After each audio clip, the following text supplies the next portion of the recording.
Indra, whatever you say will be heard because you're unmuted.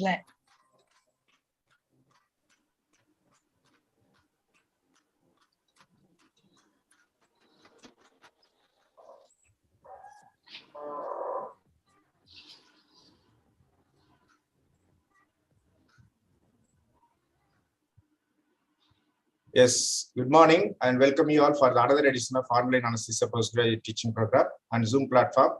It is sponsored by Acrola and hosted by AO Logics. We have successfully completed 2 months of teaching. At this juncture, I like to thank my supportive team and all my students. Today, we have an interesting clinical case discussion.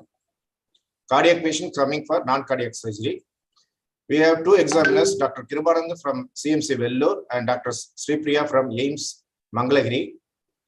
We have 2 postgraduates from Tanjore Medical College. Today's session will be coordinated by Dr. Rajesh.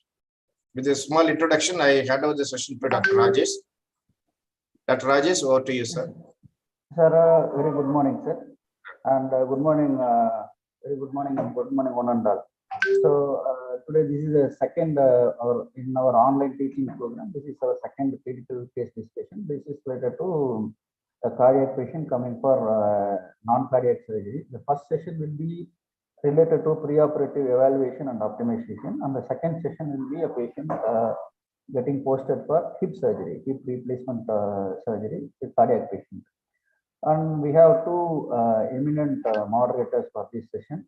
The first part will be moderated by Dr. Kirubanand. He is an assistant professor in Christian Medical College, Vellore. Welcome, Kiruba. Thank you, and sir.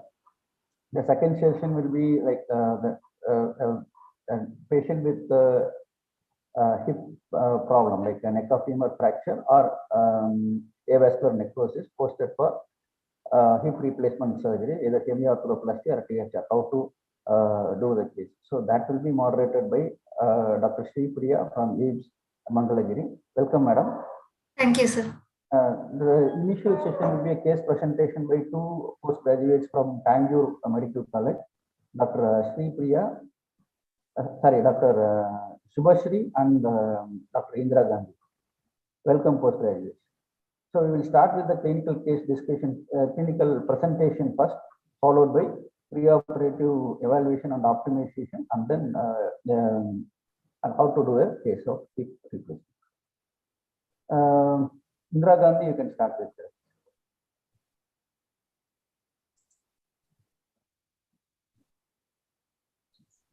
Very good morning to everyone.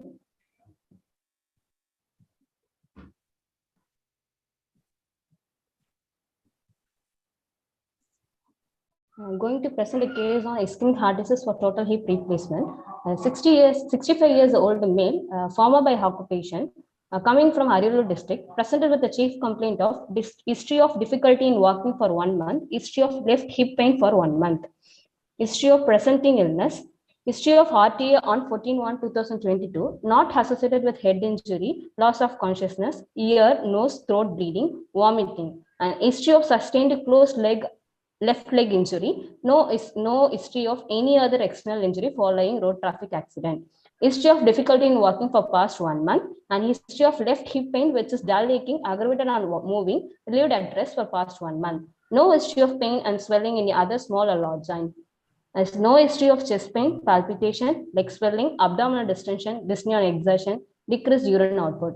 There is no history of cough with expectoration, breathlessness.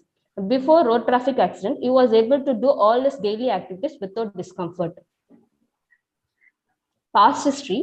A history of breathlessness on exertion belongs to NIHA class 2 for 6 years ago, for which he was evaluated and diagnosed as ischemic heart disease. It shows a moderate elevate dysfunction, EF 38%, followed by he is on dual antiplatelet drugs and statins. On tablet aspirin 75 mg OD, on tablet clopidogrel 75 mg OD, on tablet atorvastatin 10 mg HS, and tablet isosorbate dinylated for 5 mg OD. And there is no previous history of hospitalization for chest pain or dyspnea on exertion, and there is no history of coronary intervention done for ischemic heart disease. Is a known case of systemic hypertension for 15 years on tablet amlodipine 5 milligram BD and tablet atenolol 15 milligram OD. Is not a known case of diabetic mellitus, cerebral vascular accident, seizure disorder, rheumatoid arthritis, thyroid problem, COPD, bronchial asthma, tuberculosis, rheumatic heart disease. Treatment history: it took native bandage treatment for left leg pain for past 1 month. Personal history is consumes non-vegetarian diet, normal bowel and bladder habit, is as normal sleep pattern. He is a chronic alcoholic for 30 years. He used to consume 2 times per week. A lost binge of alcohol 2 months ago. He is a chronic smoker for 40 years. He used to smoke off pack per day. His pack years is 20. Family history: there is no significant family history. Sorry to disturb you, Indira Gandhi. Can you just go to the slide presentation mode, slideshow? Make it as a slideshow. No? Okay, sir.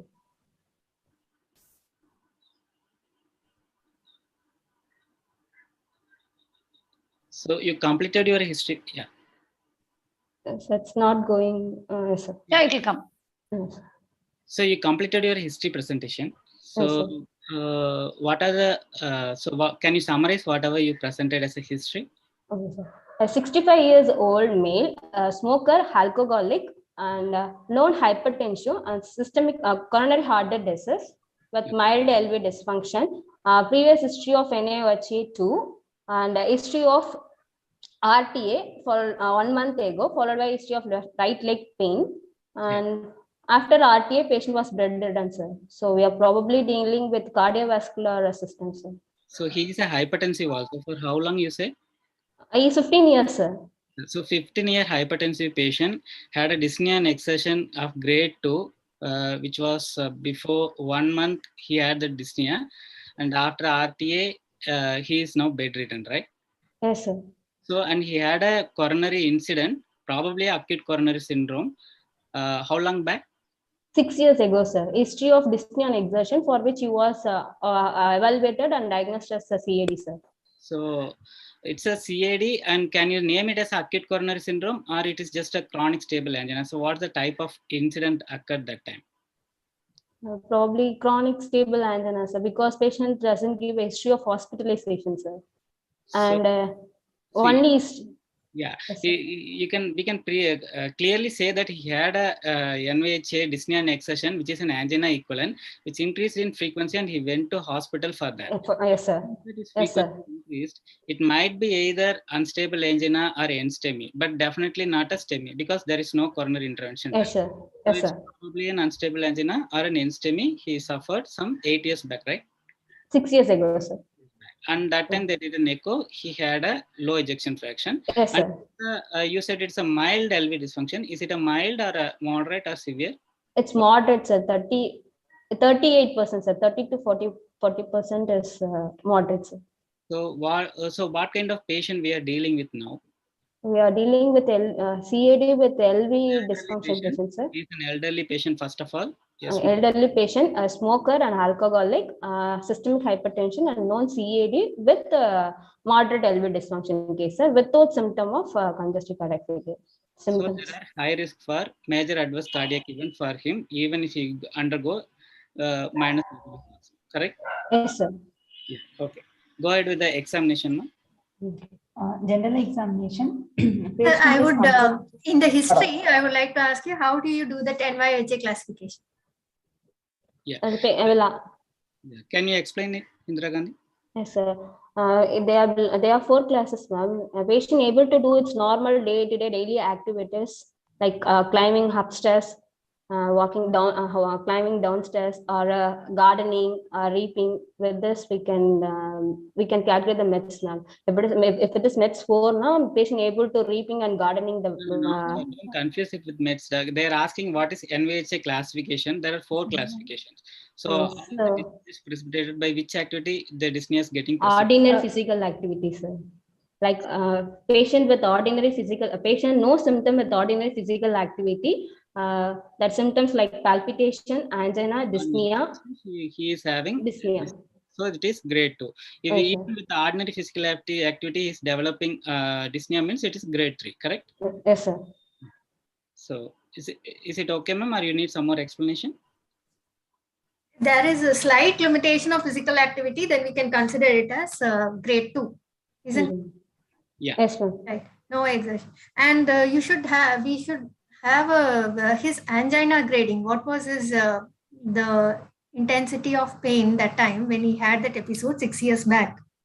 Ma'am, he doesn't give a history of angina. He gives only history of dyspnea and exertion is less than when Yeah, he able to do his ordinary physical activity is not able to do it, ma'am.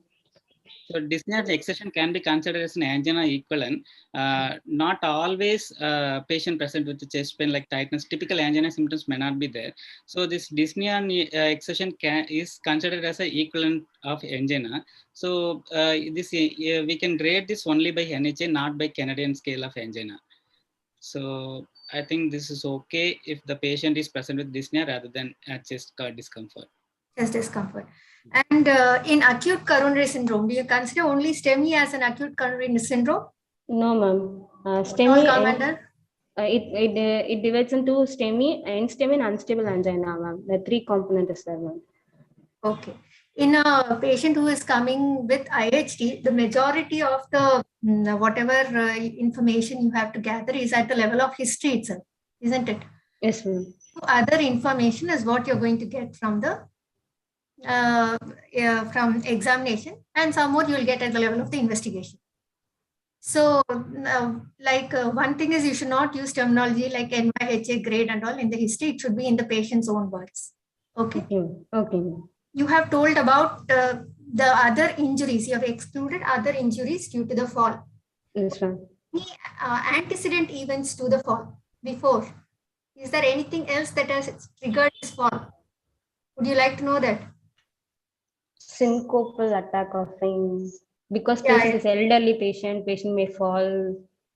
Your patient is, what is the age of your patient? 65 years old, ma'am. 65, okay. If there was any giddiness, syncope, and ischemic attacks that has occurred before the fall, that is the history relevant to us or not? Yes, relevant only. Why? Because he's a known CAD patient. Giddiness may be due to hypoperfusion to the brain, also will produce syncopal attack.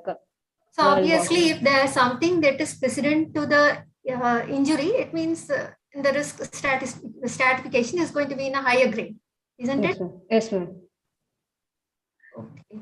And when you talk about elderly patients in personal history, another important thing we should know is regarding the patient's vision, his easy hearing, whether he has a supportive family, isn't it? Because all the we talk about HIP is basically the rehabilitation. Okay. And for that, all these and the post-operative delirium. So all we are talking about not only the IHT, we have to look into what is the surgery the patient is undergoing also, isn't it? Take consideration both these factors, all the relevant things should come in the history level. So if it is a patient who is like above 65, 70, 75, the more geriatric the patient, you have to look into all the components which will tell how frail the patient is. The frailty. You look at all those things which will tell you how fast you can rehabilitate him, what will be the incidence of delirium post-op. All that should come into the history itself. How many days of hospital admission did the patient need like 6 years back when he was diagnosed to have a coronary artery disease? What was that time? He was not hospitalized, ma'am. He was evaluated and echo was done. Based on the echo, they are given a treatment, ma'am. He is not giving history of hospitalization for dyspnea and exertion. Were there any admissions after that? No, ma'am. No history, ma'am.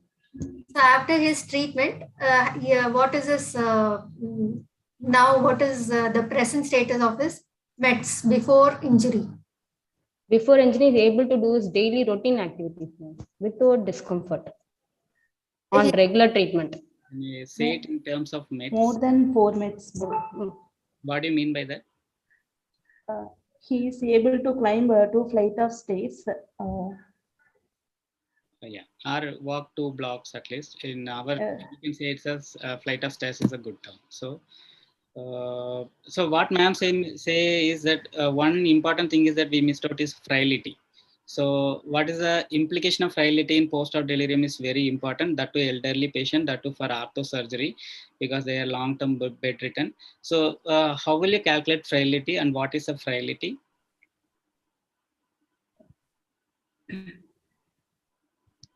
Bead Frailty index. is calculated in 3 steps. In step 1, Basically says how independent the patient is and how he can take care of himself.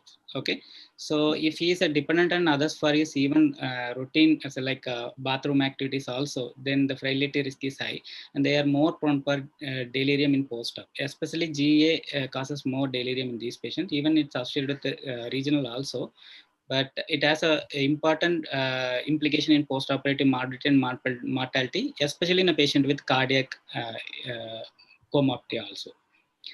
So, ma'am, can we go ahead with the general examination? Yes, we'll go.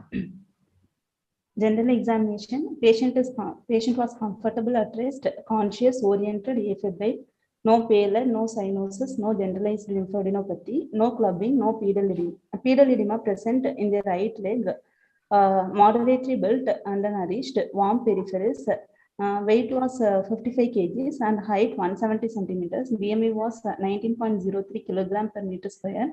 No elevated GVP or carotid buoy is absent. Okay. First, vitals. Please go to slideshow.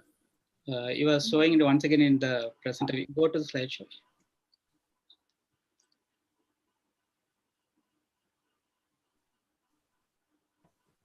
Pulse rate was 74 per minute, regular in rhythm, normal in volume, no specific character, no radio-radial or radio-femoral delay, equally felt in all peripheral pulses.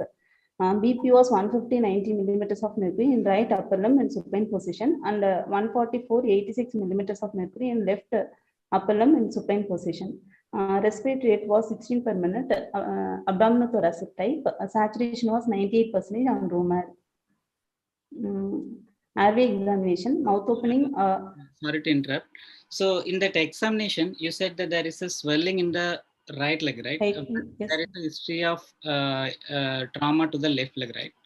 So is that please be careful while typing all these things. This is a minor mistake, so it has a major impact and it will give a bad impression about you to the examiner.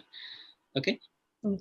Okay. So in general examination, so you are saying that patient is comfortable at he is in lying down position, but he is comfortable. It means that there is no dyspnea. So we don't expect a pulmonary edema. So respiratory rate is normal. So any other positive findings you got from general examination? So what are the important negative findings? Afebrile, sir. So afebrile, what did it mean? The patient is now not having any active infections. There is no sepsis. So bedridden, we have to look for any bed sores, underlying urinary tract infection, all those things. Okay.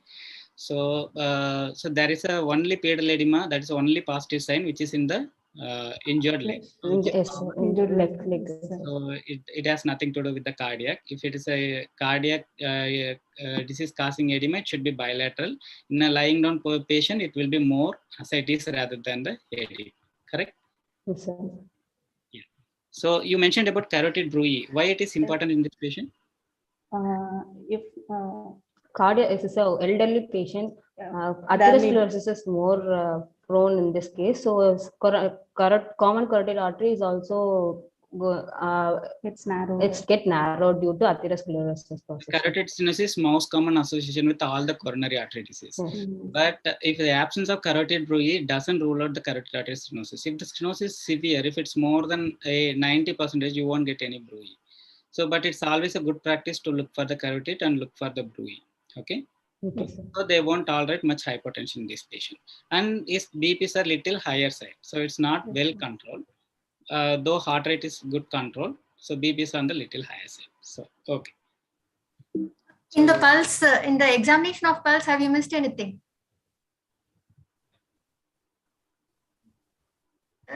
Do you think examination, the character of the vessel wall is important? Yes, ma'am. Yes, we are discussing about the an ischemic heart disease patient. How do you examine for the character of the vessel wall? Vessel wall will be thickened in atherosclerotic patient. It feels like a cord How will you examine for the vessel wall? The By 3-finger technique, index finger and ring finger should occlude the artery, and we have to palpate with middle finger. That is, we are going to roll the vessel over the bone, underlying bone, with the middle finger. And what is the importance of seeing that blood pressure in the right upper limb and left upper limb? Any specific you want to look at? It's a cardiovascular system, so we have to look for any right upper limb pressure difference, because patient can move for other causes also, like vasculitis. Dr. Kripanand, I am not aware of this. Is there anything like? They mean to say, like, since he is not that much elderly and he is a 65 and got a coronary artery disease at the younger age, relatively younger age, so there may be chances of vasculitis should be ruled out in these patients. Man, he is a smoker also, so so they measured in specifically Takayasu arteritis can occur in this age group. So it's very rare in Indian population, but still we have to look for that. So they looked bilateral BP. Looked at the bilateral. Okay. So go with the local examination and systemic examination. Yeah, airway, please. Airway examination, mouth opening more than 3-finger width, thyromental distance of 8 centimeter, mallampati grading 2, dentition multiple must 2 plus present, neck movements adequate. So what do you mean by neck movement adequate? So what are the movements you look for? Flexion and extension. Flexion at Atlanta occipital, sir. Hello. Extension at Atlanta occipital joint and flexion at the cervical spine, sir. So for all elderly and atherosclerosis, there may be restriction in the extension. So you always look for that elderly patients and that missed tooth. So it should be documented what are the tooths missed or loose tooths. So if you miss any tooth, it should be documented and it should be handed over to the patient. How do you check for extension? Delicate sign, ma'am. We have to keep the index finger, right index finger over the chin and one more finger over the occipital tuberosity, ma'am. You have to ask the patient to extend. If the line is above, the index finger is above the angle of the above the occipital finger, then it shows adequate neck extension, ma'am. The simple thing is you can ask the patient to look at the roof. So if he is able to look at the ceiling above that, then the extension is adequate. Here, what is the, you have not examined for slugs, no? Yes, ma'am. That is one thing. Those 6 points you should not miss in any case, okay? Okay. General physical examination, you have not told about the examination of the spine. Separately, we are telling in the CNS examination. You had it? Yes. Okay. Cardiovascular examination, inspection, chest wall shape and symmetry. Chest wall shape is normal and symmetrical. Trachea appears to be in midline. Apical impulse seen to be in the left fifth intercostal space, 1 centimeter medial to midclavicular line. No scars, pulsations, sinuses, dilated veins, or precordial bulge. Palpation, tracheal position was confirmed. Apical impulse felt at left fifth intercostal space, 1 centimeter medial to midclavicular line. No palpable heart sound or no thrill. No palpable P2, no parasternal heave. Percussion not done. Auscultation, first and second heart sound heard in mitral, pulmonary, aortic, and tricuspid areas. No murmur and no S3 gallop. Other system examination, respiratory system, bilateral normal vesicular blood sound present, no added sound. Abdominal examination, soft, no tenderness, no free fluid, no organomegaly, bowel sounds present. Central nervous system examination, higher functions normal, no focal neurological deficit. Spine and cranial examination normal. Local examination, left lower limb examined in supine position, no swelling or redness. Hip joint movements restricted due to pain, no distal neurovascular deficit. Other side was normal. Okay. So going back to systemic examination, so in a cardiovascular examination, you mentioned that chest is symmetrical and normal. Normal. So what do you mean by that, and what are the conditions ruled out in this patient? Pectus excavatum and carinatum, chest wall deformities. So And keeping in mind that patient is a smoker, so what do you expect in this patient? barrel-shaped chest for COPD, sir. And truncal obesity in CAD patients. Yes. So you ruled out both, and you say that apical impulse. What is the normal position of apical impulse by palpation? Left intercostal space, half-inch medial to midclavicular line. So what do you expect in this patient? If So patient, you said already there is it will ejection be fraction. shifted laterally. Yeah. Dilated cardiomyopathy would have occurred, sir. So you expect there is no cardiomegaly in this patient, right? Yes, sir. So what is palpable P2?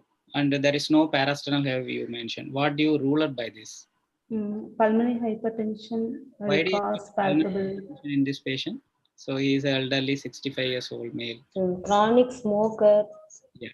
That's why.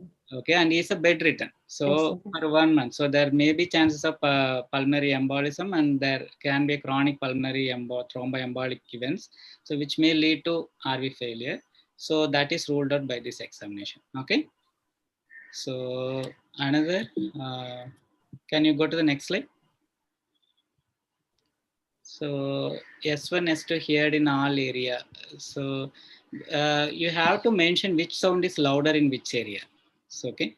So S2 is loud in aortic and pulmonary area. And that characters you should mention. So why is S3 gallop important? And you mentioned about that. S3 gallop will be present in left ventricular failure. So can you say can the rule out pathophysiology of S3 gallop? Ventricular. Yeah. Ventricular vibration when produces S3 I gallop. expect you to answer just like that. So basically, the S3 gallop occurs because as the ventricle become very stiff, the left ventricle, when the coronary supply is affected, the first thing, it's not the systolic function is affected, it's the diastolic function which is affected. So ventricles become stiff like a plastic bag.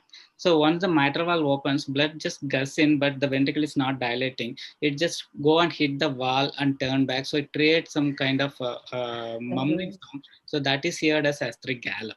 So since S1, S2, and S3 comes, it's kind of it gives sounds like a gallop. So it is called S3 gallop. So if it is there, then associated with JVP elevation and bilateral auscultation, there is a rails, then the patient is definitely in failure.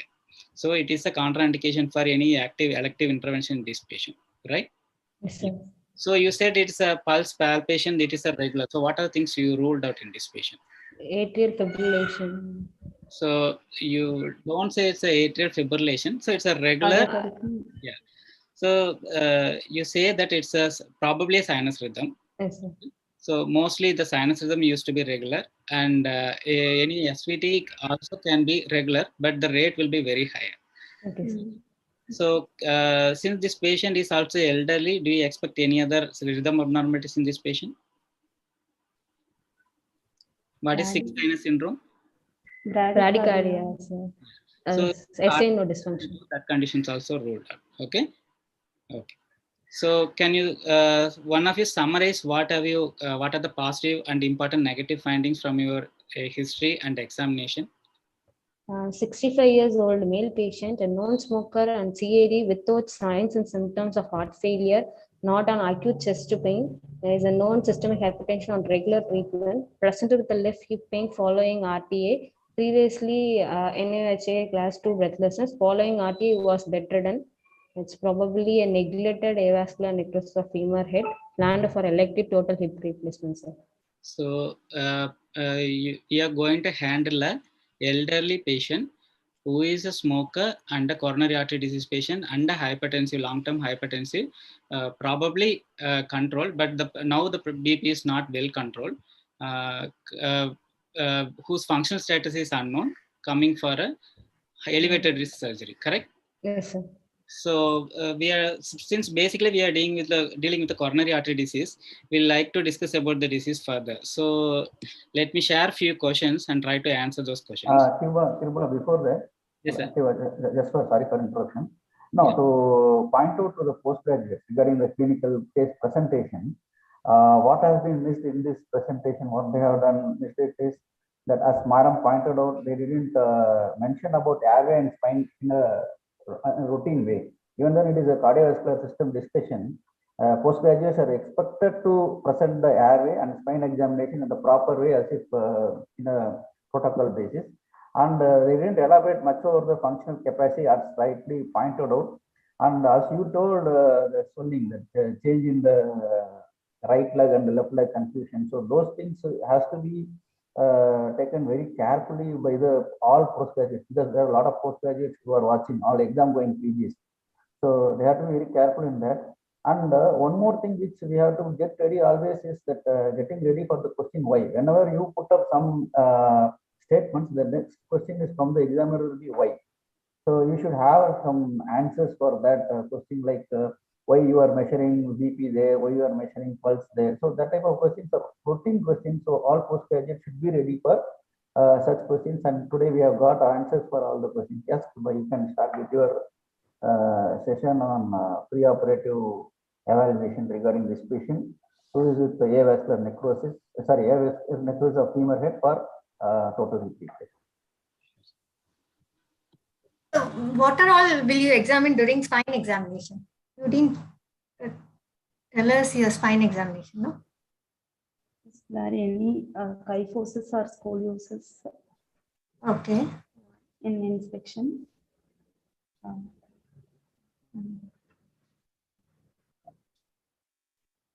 So we are going to be giving spinal at the level of lumbar. What will you like to see in this area? Whether the spine is palpable, whether the spinal spaces are okay. In a geriatric patient, what happens? There can be ankylosing spondylitis.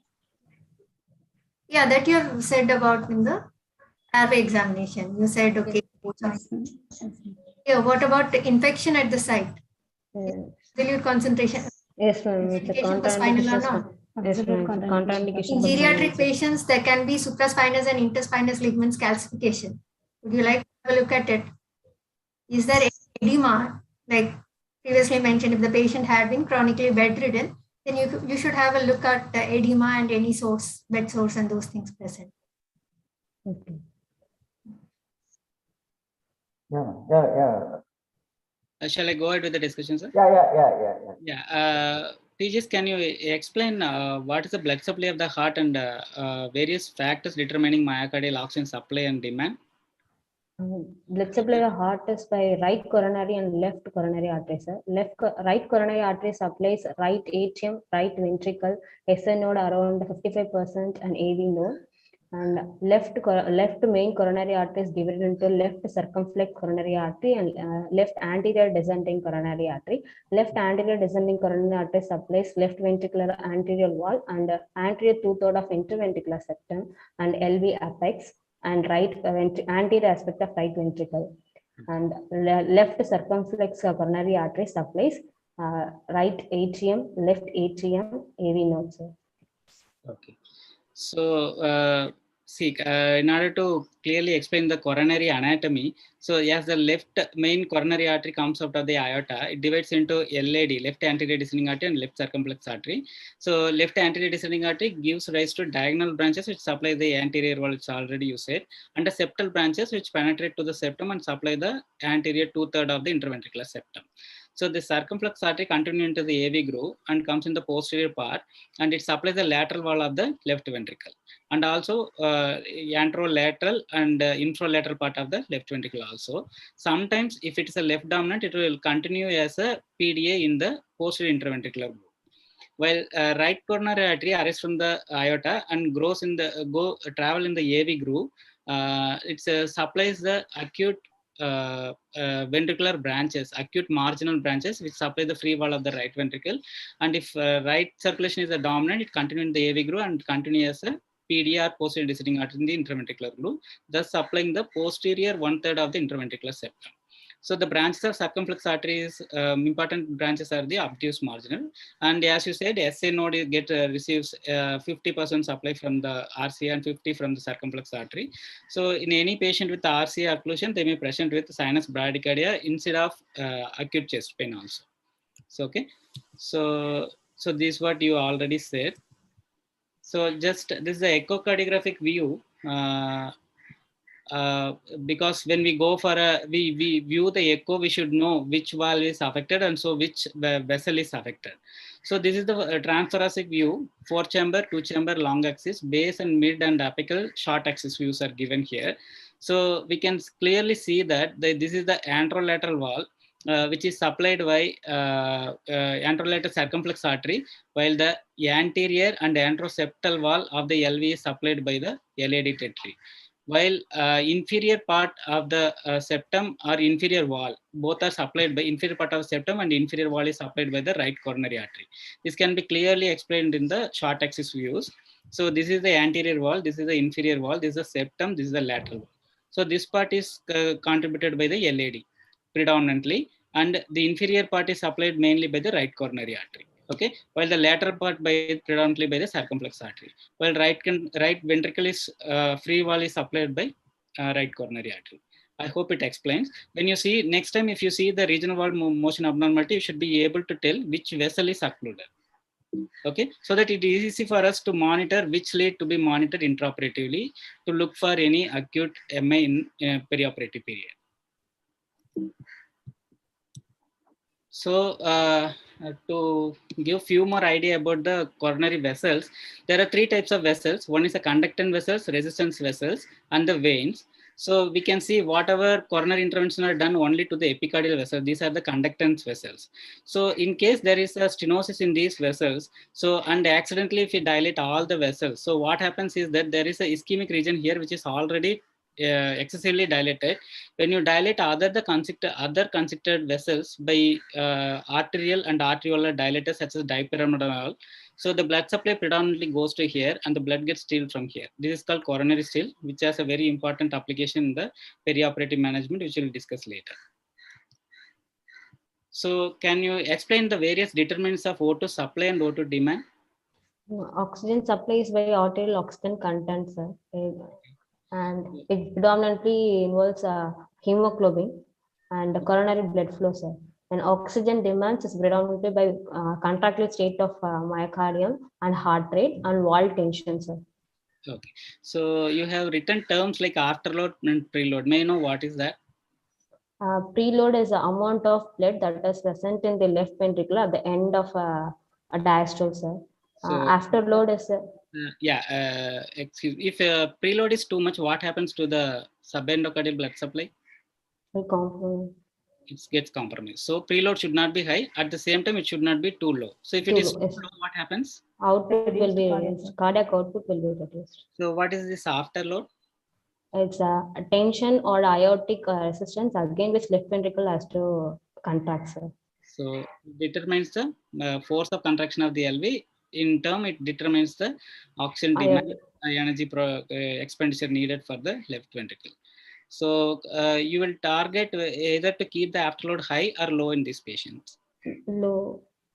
So both has to be maintained within the 20% of the baseline, sir. Yeah. Okay. So you mentioned about heart rate. So how it determine the O2 demand in a cardiac patient or any other patients?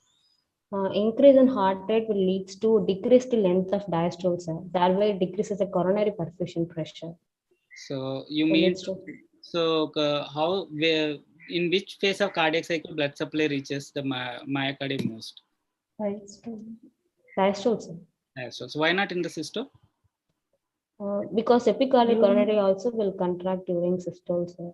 Yeah, that penetrating vessels will get constricted the myocardium during systole. So the blood won't go from the epicardial vessel to the myocardium. So blood won't reach the myocardium during systole, while in diastole, blood reaches. So, okay. So you mean, so you will maintain a heart rate at a lower rate. So what is the strategy to keep the heart rate under control? Avoiding the factors which increases heart rate like pain. pain, anemia, light plane of anesthesia, Okay. anemia, hypovolemia. Okay. So you mentioned here O2 supply, O2 content of the arterial blood. So what are the factors determine O2 content of arterial blood? hemoglobin, PaO2, Okay. and Cardiac output, sir. SaO2, cardiac outputs. So any other substance can reduce the O2 content of the arterial blood, like any inhibitors. What is oxygen dissociation curve? Hypothermia, alkalosis, Yeah. So this methemoglobinemia. so, All these factors decreases the oxygen so extraction. it's ODC curve to left or right? Left, sir. So if it will shift more to left means, so what will happen? Increase oxygen affinity, decrease the oxygen supply to the population tissue. would be reduced. So you mentioned about coronary blood flow, O2 supply. So what are the factors determine coronary blood flow? Coronary blood flow is defined by aortic end diastolic volume minus left ventricular end diastolic pressure, sir. So if there is any increase, you mean to say coronary blood flow is determined by coronary perfusion pressure, yes, sir. So the formula is aortic diastolic pressure minus left Left ventricular end diastolic pressure. So if your preload rises, left ventricular end diastolic pressure rises, so reduces the coronary perfusion. If your afterload or aortic diastolic pressure reduces very low, once again your coronary perfusion pressure will decrease. Afterload should not be reduced too low. Yes, sir. Okay. So this is like in a pictorial representation of whatever we discussed now. So important disease which affect the coronary blood flow is the atherosclerosis. Can you say the risk factors of coronary artery disease and sequelae of the disease? Risk factors is divided into modifiable and non-modifiable risk factors, sir. Modifiable risk factors like diabetic, hypertensive, sedentary life, obesity, smoking, and familial history. Okay. Homocystinemia. Okay. Non-modifiable factors like age, gender, genetics. So how does this atherosclerosis affect the coronary blood supply and lead to ischemia or infarction? Because of these risk factors, it leads to endothelial injury in the blood vessels. It leads to activation of platelets, macrophages, and diffusion of plasma proteins into the tunica intima. Thereby, it causes macrophages converted into foam cells, and platelet will causes myoepithelial cells proliferation and LDL oxidation. Thereby, it causes atherosclerotic plaques. In chronic stable angina, this occlusion is chronic narrowing of coronary arteries. Whereas in acute coronary syndrome, this block is more vulnerable block, which leads to erosion or rupture or fissure. It leads to activation of platelets that gets occluded and that gets attached to the ruptured atherosclerosis plaque, thereby it causes complete occlusion or a partial occlusion. Sir. If it is a complete occlusion, it leads to transmural edema, that is STEMI. If it is partial occlusion, can lead to unstable angina or in-STEMI cells. Okay, so so that is the reason. So if a patient with a STEMI, it's always needs a coronary intervention like PCI or ballooning or stenting or CABG. But in case of unstable angina where only the partial occlusion, this thrombus can dissolve with drugs alone, or it can be stabilized with medications alone. So if it's a significant stenosis, then they can go for coronary intervention. So what about this severe fixed coronary obstruction, when it becomes significant and when it should be addressed and what it causes? And there is more than 17%. There is more than 70% coronary artery occlusion. It shows a significance. Yeah. So associated with chest pain, we have to. Yeah. Okay. So if it is more than 70 to 80%, it reduces the flow. So yes, even at exercise, mild exertion, they will start getting pain. So 50% causes hemodynamically important reduction in blood flow. Correct? Yes, sir. So can you say what is the reason for ST elevation MI and what is the reason for NST MI? It's mainly due to infarction. Full thickness in ischemia leads to STEMI, sir. Yes, this is transmural myocardial infarction. Yeah. So this partial occlusion leads to subendocardial ischemia. Ischemia. Yes, sir. Generally, the blood flow distribution ratio to the myocardium is 10. It's about 10 times more to the epicardium, while 10 times less to the subendocardium. So when the blood flow starts reducing, it is the subendocardium which goes for ischemia and infarction first, comparing to the epicardium. So that's why, which is the most common infarction or ischemia we come in across in the perioperative period. Subendocardial ischemia, sir. Pardon? Subendocardial Yeah, ischemia. subendocardial ischemia. So this can be managed medically. So that doesn't need any active intervention like surgery or coronary intervention. So by controlling the heart rate, controlling the oxygen demand, means increasing the oxygen supply, so we can manage this situation. So this is the most common perioperative ischemia or infarction we come across. So that is a reason they said optimization medically is important rather than going for a PCA or CABG. Okay. Yes, sir. Yeah. So if the coronary artery disease proceeds further, what are the complications you expect, and what are the complications present in your current patient? So myocardial ischemia, acute coronary syndrome can explain.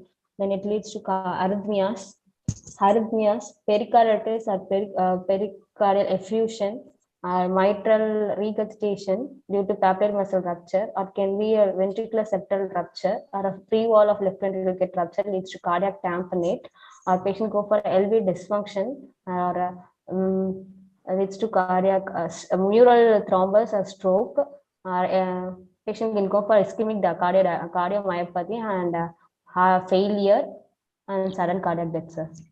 So what is there any complication due to CAD in your patient? No, sir. Actually, patient does. Yeah, ejection fraction is low. So NVHA class 2 you said. So Yes, now functional capacity we don't know. So probably what might be there in this patient? LV dysfunction is yeah, so it is ischemic. Yes, sir.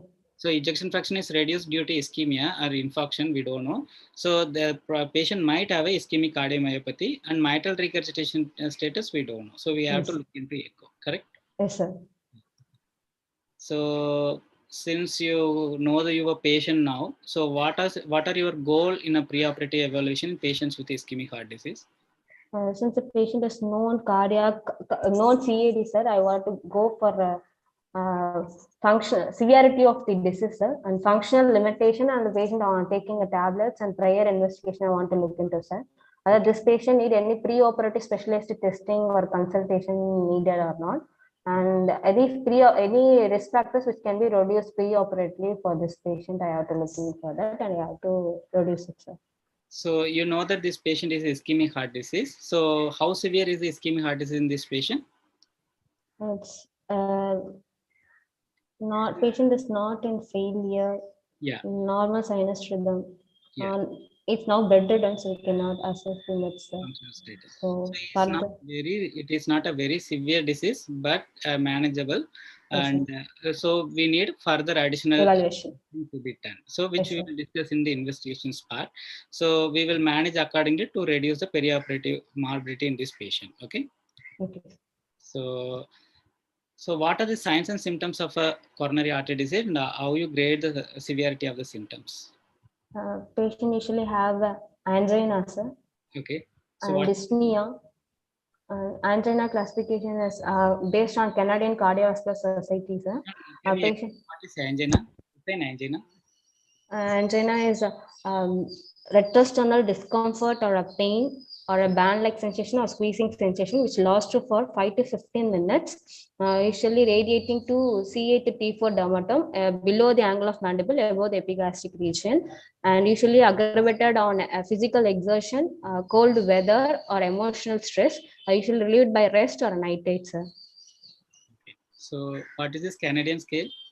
On Canadian, it consists of 4 classes. Class 1, patient doesn't have any angina on ordinary physical activity, have angina on ordinary physical activity, angina less than ordinary physical activity, angina at rest, sir.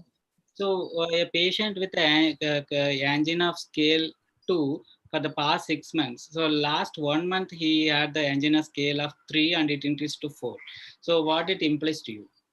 The severity of coronary artery stenosis is increasing, sir, from 2 to 3. 3 significant coronary artery stenosis, sir, whereas class 2. What is the patient is having now? Is it can be considered it as acute coronary syndrome? Yes, it Patient can be yeah, it's a, like there is a rapid progression from one class to another within a very short period. Then it is an indication that patient is going for acute coronary syndrome, and it should be managed accordingly. Okay. yes, sir. Yeah. So what is dyspnea can, yes, we already explained dyspnea can be an angina equivalent. So it can be a future of heart failure in this patient. So what are the grades? And I think we already explained about that. So we can skip this. So these are the various diagnostic criteria for heart failure, major and minor. So as our patient is a bedridden, we can't assess the functional status. So if a patient coming who is active, so how will you assess the functional status of the patient, and how do you want to risk stratify this patient? Because explaining the perioperative expected morbidity and mortality of the patient is very important, and taking a consent is very important. So how will you assess and risk stratify this patient? For functional status of patient, we can ask for metabolic equivalence. Okay. Then Duke activity specific index questionnaire, which consists of 12 questions. It gives a points, but based on the points we can convert into METs. If the functional capacity of METs is more than 4, patient can have a VO2 maximum 20 ml per kg per minute. So patient can proceed for the surgery. If it is less than 4 meds, we can proceed for the further evaluation of the cardiac disease. So, the patient. Yeah, existed. So there are so many other investigations we can do without asking these questions. So why are specifically emphasizing on the functional assessment? There are cardiac MRI available. You can do coronary angiogram, and we come to know which are the vessels not flowing. So why we are much more bothered about the functional assessment rather than investigations? And many guidelines give emphasis on the functional assessment. Why is it so? For assessing the patient, that patient able to tolerate the stress of the surgery, sir. Yes. For that, we have to indirectly assessing the patient cardiac reserves, sir. Yes. What is the allowable heart rate? Means maximum heart rate a patient can achieve. So how it is calculated? Any idea? 220 minus age of the patient. 180 target is 180 per minute, sir. In exercise. Subhashri said it's 220 minus age of the patient.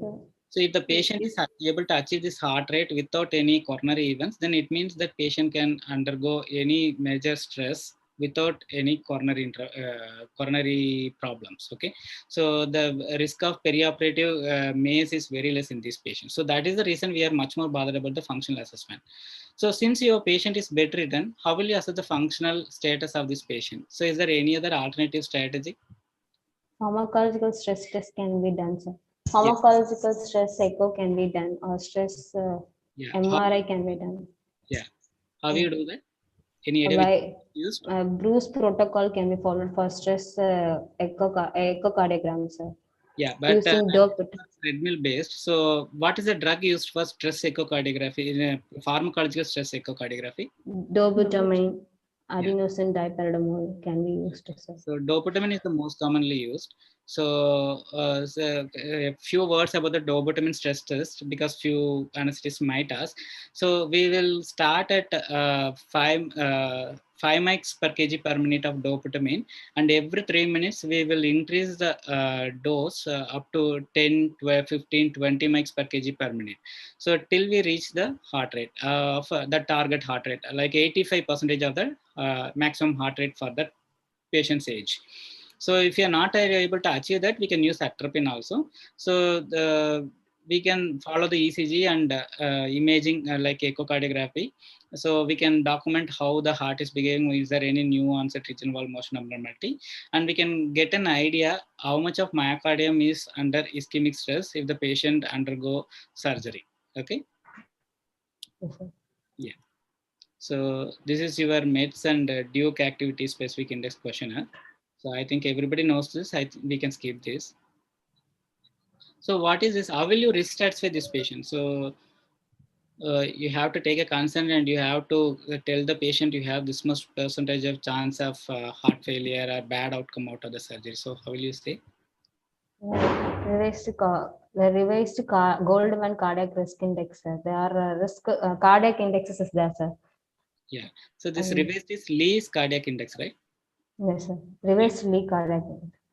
So what are the parameters checked in this?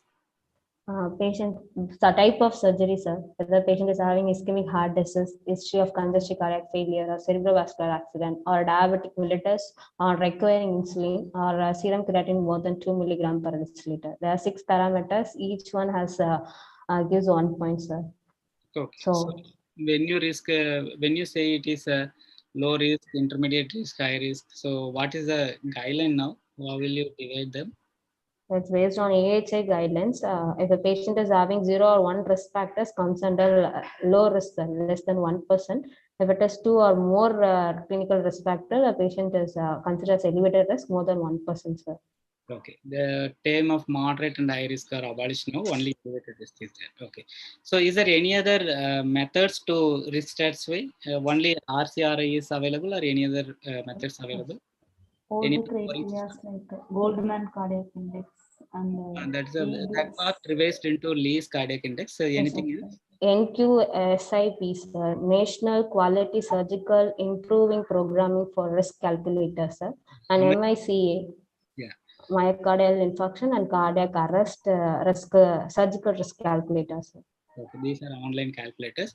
What is the specialty of NSQIP questionnaire is that it also includes ASA grading. Okay, Yes, so there is an update of ASA grading. Yes, in recently 2020 they published a new grading system for ASA.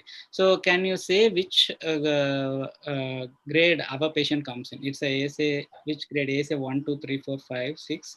So which is our patient can be classified as? our case is under ASA 3, sir. It's so okay. Because patient is having moderate LV dysfunction, sir. So yeah, that's a coronary artery disease with moderate LV. So if it is with a severe LV dysfunction, he will be grade 4, or in acute coronary syndrome, he will be ASA 4 grade. Okay. So I think this guideline madam will discuss later, I hope so. So see these steps, since it is not an emergency, we are going for active. There is no active cardiac conditions also. So we will risk stratify this patient. So it's an elevated risk patient, and we have to assess the functional capacity, but we are not able to assess the functional capacity. So you said we will go for dopamine stress test. Okay. Yes, okay. So this is another grading system which says instead of that functional capacity, we can use biomarkers also. So this BNP and N-terminal pro-BNP has also important predictive role, especially in a cardiac patient. So values you have to look into. If it is more than 300 NT pro-BNP, then it indicates there is a high risk of adverse cardiac outcome in a patient. Okay. So since our patient is also a heart failure patient, can you say what is the recent update in stages of heart failure and elaborate management strategies for patients in each stage? There are four stages. Stage A, the patient who are a high risk for heart failure, but without structural heart disease or symptom of heart failure. The patient who are under risk factors comes under this, and the treatment is you have to reduce the risk factors like reduction of weight, cessation of smoking, reduce the salt intake, and controlled treatment for hypertension. In stage B, the patient was having structural heart disease but without symptom of heart failure, that is patient with CAD with LV dysfunction or asymptomatic heart disease. Treatment is it concludes of a patient stage A treatment plus we have to start AC inhibitors or beta blockers are appropriate for the patient. And stage C, the patient with structural heart disease with prior or a current symptom of heart failure, that is CAD with LV dysfunction with features of heart failures like breathlessness, exertional dyspnea, fatigue. Treatment is you have to reduce the risk factors and you have to start AZ and beta blockers plus diuretics and digoxin we have to start. And stage D is a refractory heart failure requiring specialized intervention that it includes a whole 3-stage management, plus patient needs a continuous IV inotrope supports or a mechanical assisted device or cardiac transplantation or hospice care. Sir. So, okay. So you mean to say that stage D patients can be considered as having active cardiac symptoms and they are not a candidate for any elective procedures. So stage C we can optimize, and stage B definitely we can optimize and take for elective surgery. So which stage is in our patient is in now? B, sir. Structural heart disease without symptoms of heart failure. So you will definitely encourage him to quit smoking, and you will continue the drugs, right? Yes, yes, sir.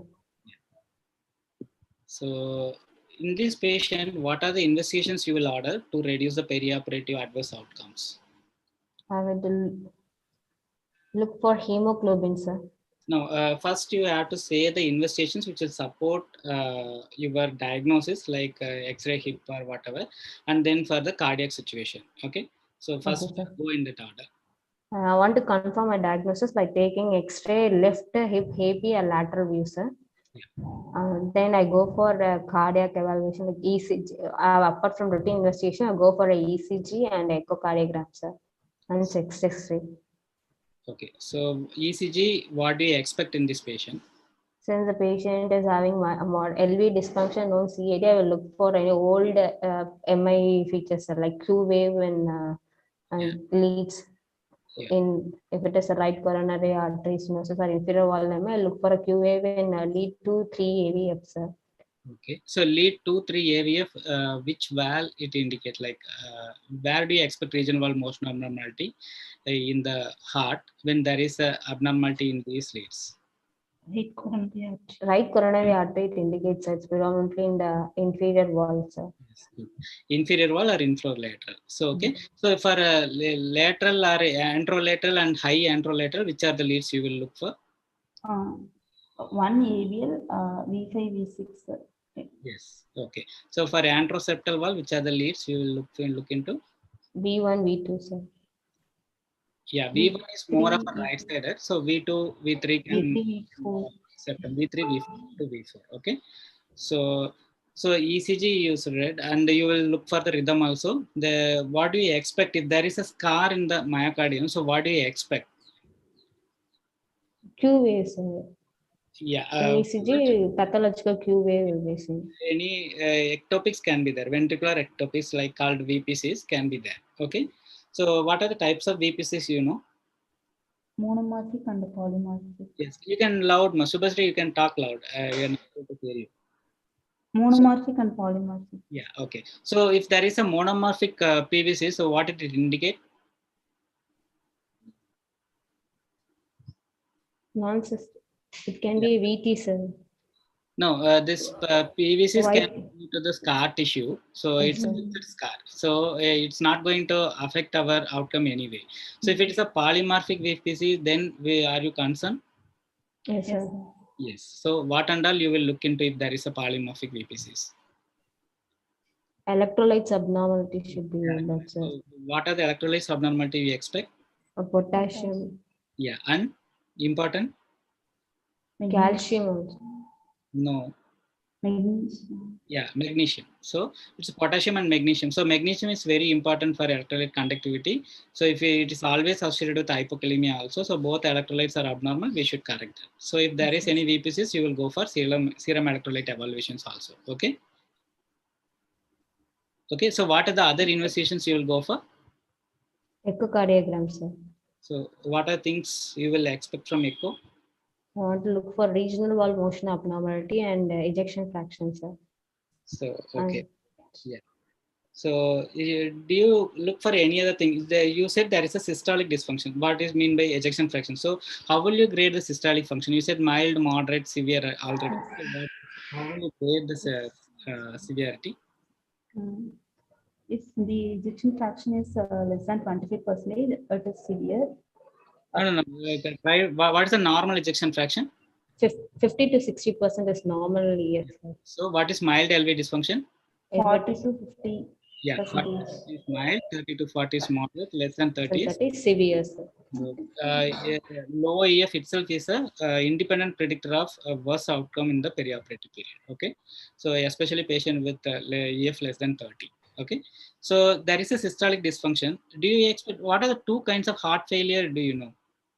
As a diastolic heart failure, systolic heart failure, or high output cardiac failure, or low output cardiac failure, right heart failure or left heart failure, sir. No, these are old terminologies. Something new have come and A they heart abolished all the older terminologies. There are only two heart failures. reserved heart failure, Yeah. EF reserved and low EF. Heart failure with preserved ejection fraction, heart failure with reduced ejection Reduced fraction. ejection fraction. So this heart failure with preserved ejection fraction is nothing but the diastolic dysfunction. So in a patient with ischemic heart disease, diastolic dysfunctions also occur because the diastole is an energy dependent process. It's not a passive process, okay? Like a rubber band, it won't recoil. So it needs an ATPs to recoil myocardium. So if there is a ischemia, diastole also get affected. So you expect diastolic dysfunction in these patients. So what are the grades of diastolic dysfunctions, you know? Grade 1, grade 2, grade 3, sir. Yeah, yes, grade 3. Grade 3 is restrictive. Yeah. So more the grade, severe the congestive. Yeah. Okay. So, okay, good. So since there is a low ejection fraction, you said something about mural thrombi. You should look for that in the akinetic region also. Okay. So if the patient is having mural thrombi, this patient should be in a adequate anticoagulation, including warfarin. So because there is a chance of emboli is very high in these patients. So any other investigations you will ask for? Chest X-ray, sir. Yeah. So what are the parameters you will look into? I want to look for a cardiomegaly and pulmonary venous congestion, sir. So cardiomegaly, how will you look for a cardiomegaly? Measuring maximum transverse diameter of the dome of the diaphragm and the maximum divided by maximum transverse diameter of the cardiac silhouette, it should be less than 50%, sir. If it is more than 50%, we consider as cardiomegaly, sir. The numerator is maximum diameter of the cardiac silhouette. Denominator is the maximum diameter. Yeah. So if it is more, if 50 is a normal, if it is 70 under, there is definitely a cardiomegaly is there. Okay. So and also you will look for pulmonary congestion. You said so. Yes, any terms related to the pulmonary congestion? Yes, sir. Curly A, curly B, curly A, curly B line, sir. And distribution of pulmonary veins towards the upper lobes, sir. Distribution of pulmonary vasculature in the upper lobes. Okay. So, so with these things, you will come to know how bad and what is the cardiac reserve in these patients. So, for functional capacity, you already told dopamine stress echo. So, if it becomes positive and if the patient is having left main or any other significant stenosis, or there is a large area at risk of infarction, these patients should go for coronary intervention before coming for an elective surgery. Okay. So any other investigations you will do for the sake of surgery? If the patient is on dual antiplatelet drugs, I want to look for platelet BTCT. Okay. Platelet counts and BTCT, sir. Okay. So any other thing? Do you expect blood loss in this patient? Typing. Hello. Yes, sir. Femur fracture. Since it's a femur fracture, we can expect blood loss, sir. So what investigation? What else you will do? I want to look for RFT also, sir. Since it's a low output cardiac. Regarding blood, do you want to do grouping and yes, sir. As much keep blood ready? Yes, sir. Blood grouping. Yeah. Okay. So why do you want to do RFT? Since it's a low cardiac output status, so renal perfusion may be decreased. So look for the RFT, sir. Okay. So RFT, what and all you look into? Serum creatinine. We can in blood urea and serum creatinine can be seen, sir. Okay. Okay.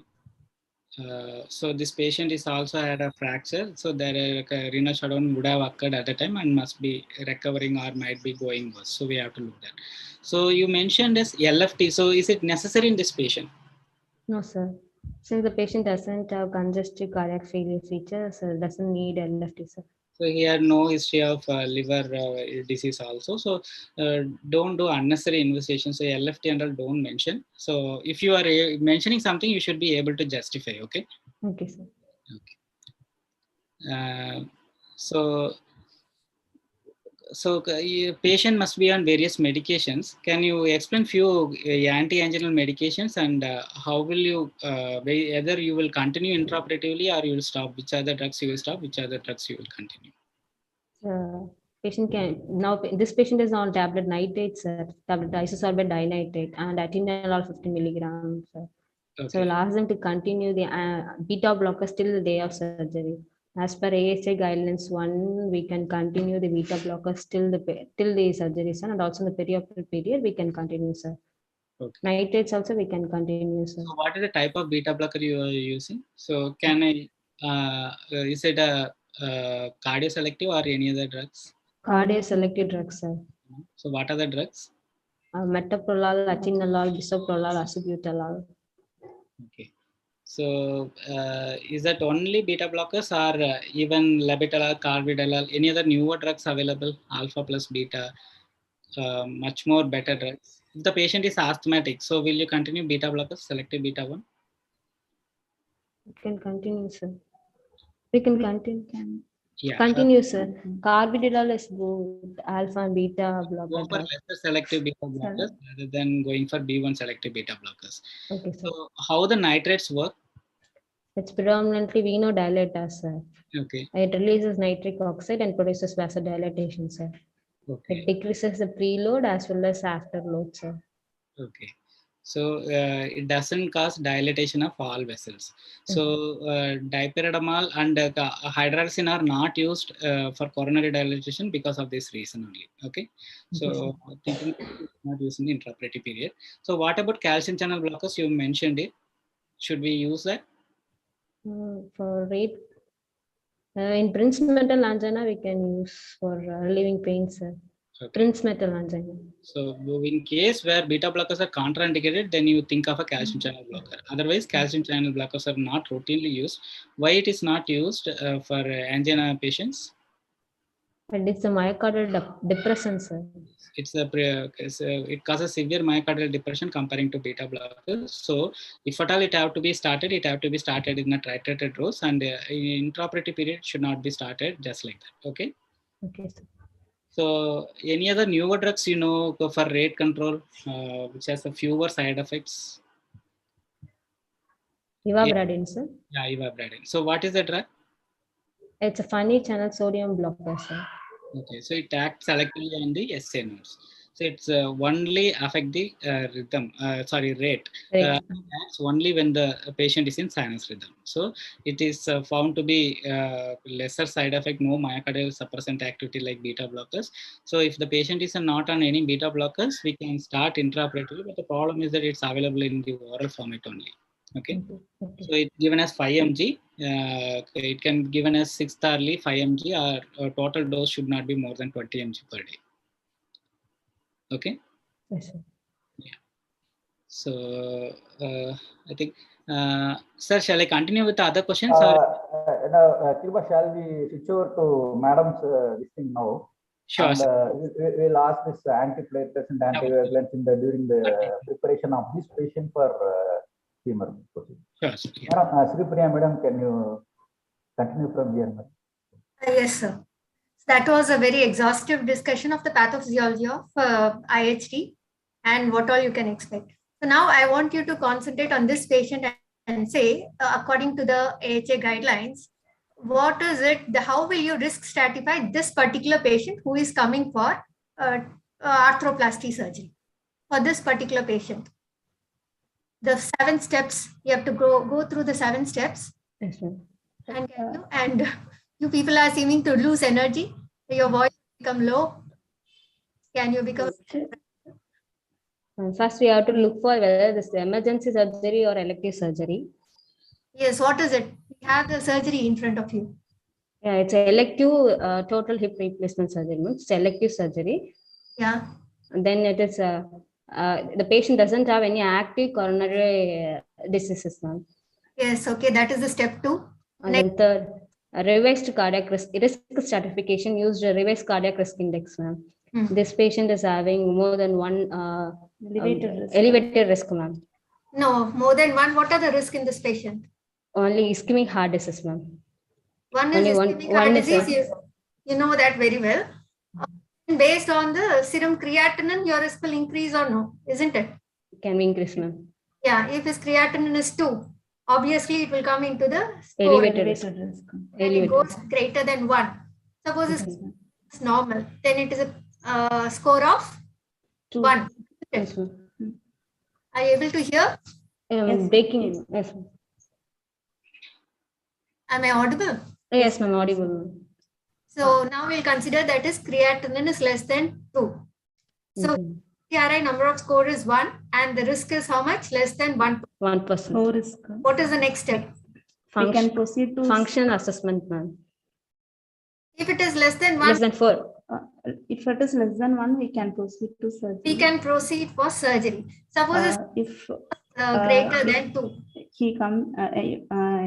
he comes under the elevated risk, Yeah. then we have to do a functional assessment.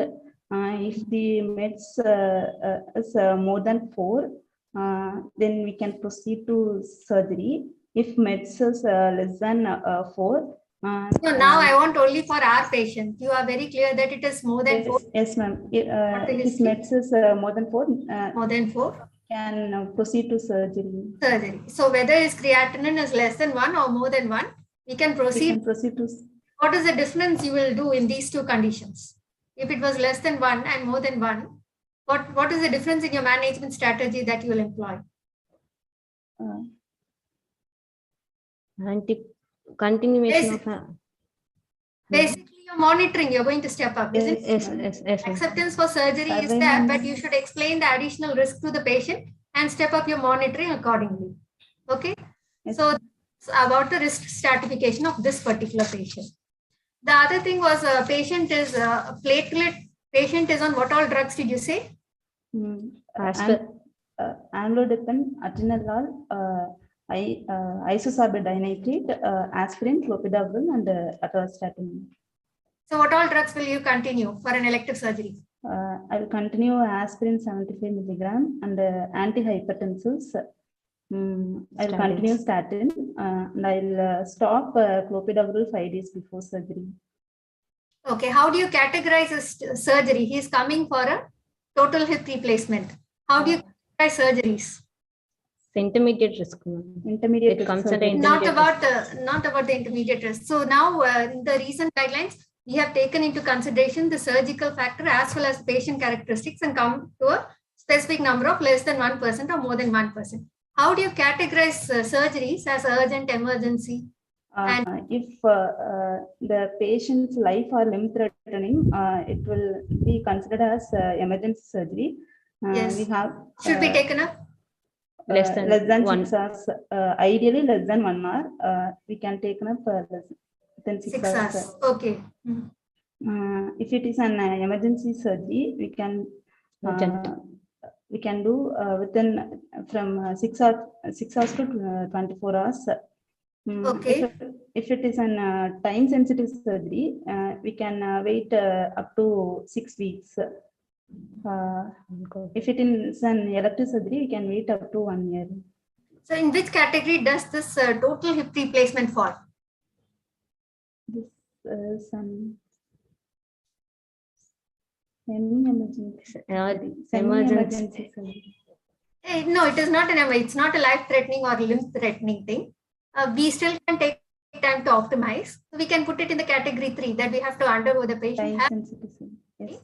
We don't need to wait for 1 year and more for doing the surgery. Yes. The only consideration for us is the patient is on clopidogrel, isn't it? Clopidogrel. Yes, ma'am.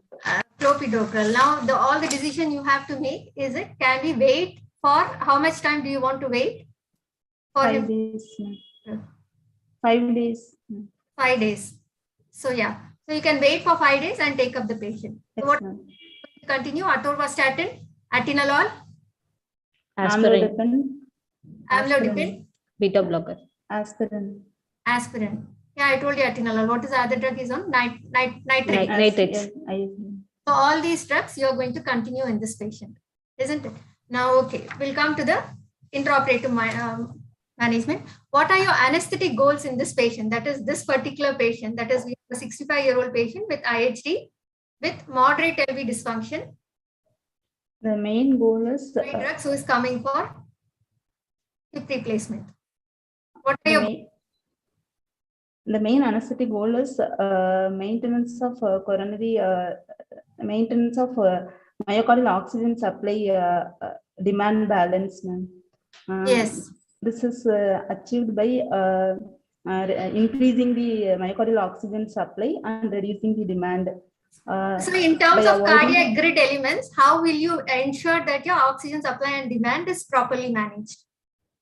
In terms of the cardiac grid elements. Basically, these are the 5 things you're going to manipulate, isn't it?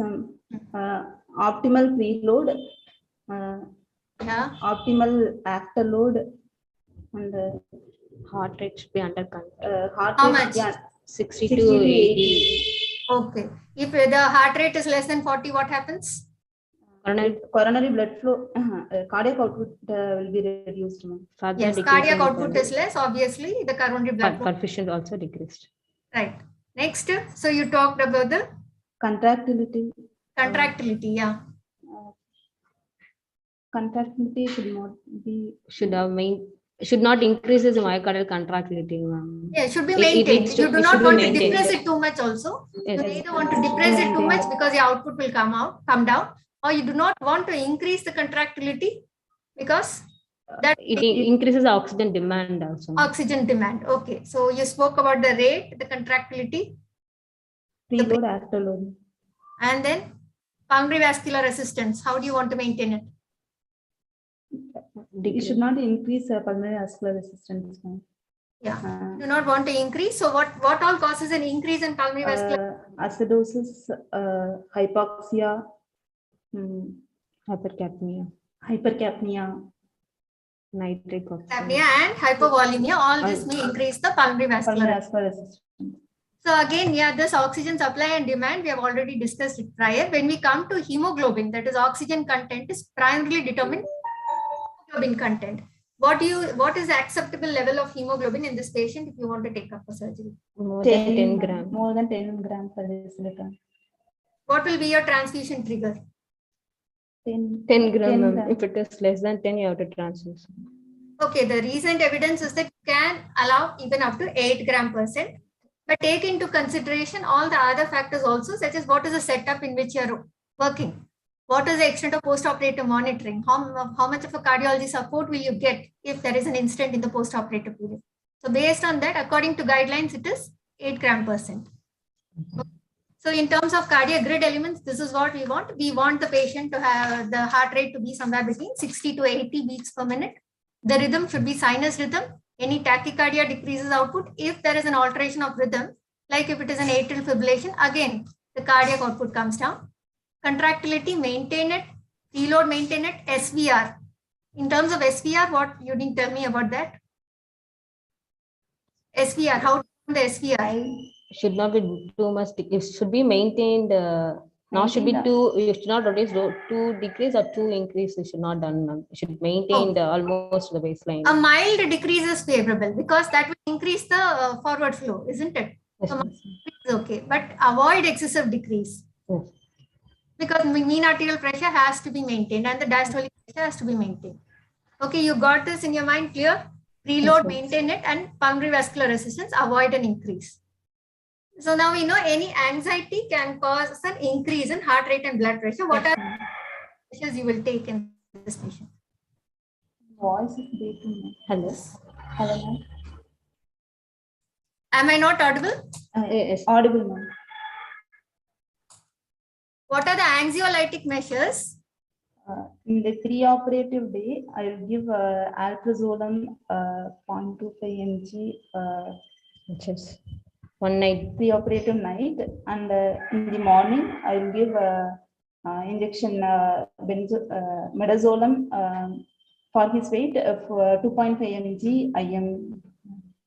Yeah, you're talking only about the pharmacological methods, isn't it? Yes, ma'am. Anxiolysis than just using medicines. What else can you do?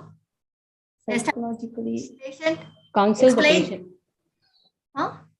Counsel the patient, ma'am, regarding Yeah, counsel regarding what? procedure, how we are going to, I mean, procedure and surgery. Talk to him. regarding Okay. what he can expect out of it. You can explain to him that you're going to be there monitoring because he is a high risk patient. He also knows he has a ischemic heart disease, and you can explain to him what he can expect during the conduct of anesthesia and immediately after that, and that he can call whenever he has a problem. All this helps to allay the anxiety. Most of the time, the anxiety is due to what? Patient may feel what will be the extent of pain, unknown environment inside the theater.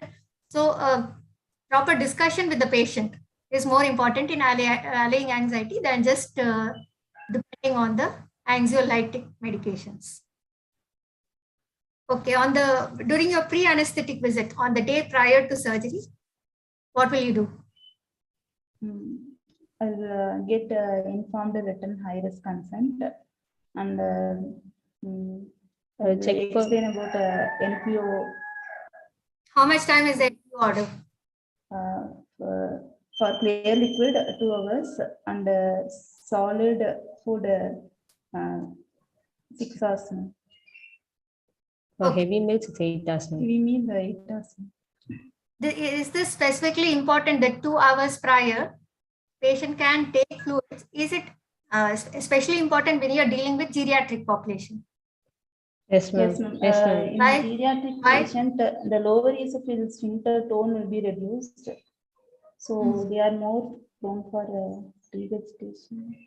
Geriatric patients are prone to be chronically dehydrated malnourished. Not a patient who's like 60, 65, but as you go more and more older patients, so then it is very important that the volume status they are euvolemic before you're taking up the surgery. Yes. Okay. Then what are the other orders you're going to give? Whether they have carried out the pre-anesthetic checkout list, ma'am. No, I'm asking you what is the things you're going to do on your pre-anesthetic visit on the day prior to surgery. One thing you told you're going to instruct on the NPO order.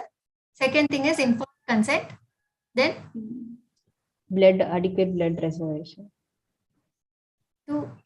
That is what we are going to do as our process. What is it you're going to instruct your patient? Continue the medication, ma'am. What are Continue the medications all the medications. Except you're not planning to stop any. We have assumed Clopidogrel has been stopped for 5 days. All the other medications he has to continue. And you're going to give your sedative pre-medication. What is the dose you will give? Alprazolam 0.25 mg 1 HS. Is it always necessary to give these anxiolytic medications? If a patient is anxious, he should give. And you're going to look at his cognition, his level of understanding. Very old geriatric patients, they do not need this sedative. It can be counterproductive also, isn't it? Patient has a respiratory depression. Okay, then what happens to the PVR? It increases. We don't want all this. So it has to be customized to the patient you are dealing with. So on the day of surgery, the patient will receive the patient in the preoperative holding area. You can proceed. How will you manage? I will reassess the patient and I'll check vitals. In the meantime, I'll inside the OT theater, I'll check anesthetic workstation and get ready for emergency drugs and defibrillator. Preparation of the OT, which should happen in whatever the systematic thing you can tell for everyone, one specific format. What all will you check for? Patient vitals. You have that SOAP mnemonic, isn't it? SOAP me. Are you aware of that or not? You're going to check the suction, keep an alternate oxygen source. Huh? Then you just can finish it in around 15 seconds, isn't it? All those things in a specific format. Remember that you have to keep suction. There should be an alternate source of oxygen. Airway equipment you're going to check. Pharmacy. What are the medicines you want to use for elective? No, even elective, emergency, whatever you're planning in case of you are keeping atropine, you're keeping vasopressors, inotropes, whatever you're planning for the patient. Are they all ready? MS, do you have all the monitors in place? And have you done your pre-anesthesia machine checkup? Yes. All this has to be done. Then I'll secure 16 gauge IV cannula. If patient is more pain sensitive, I will apply EMLA cream and then I'll put IV line. If you're going ahead with a 16 gauge, then definitely you have to use local. But is it that you're going to go with a 16 gauge? Is an 18 gauge sufficient? No. We are expecting blood loss. If 16 gauge is enough, ma'am. If we need now, we can put sample. Okay, fine. So depending on the extent, how much of blood loss you are expecting, anticipating in this patient, decide on whether you're going to take a 16 gauge or an 18 gauge line. What is the specific thing you're going to ensure is ready in the theatre for this patient, especially when we are talking about a heart disease patient? They can go for arrhythmias intra. Monitors, echo machine. Defibrillator. Defibrillator is checked and kept ready in the OT. What are the intraoperative monitoring you're going to employ in ECG,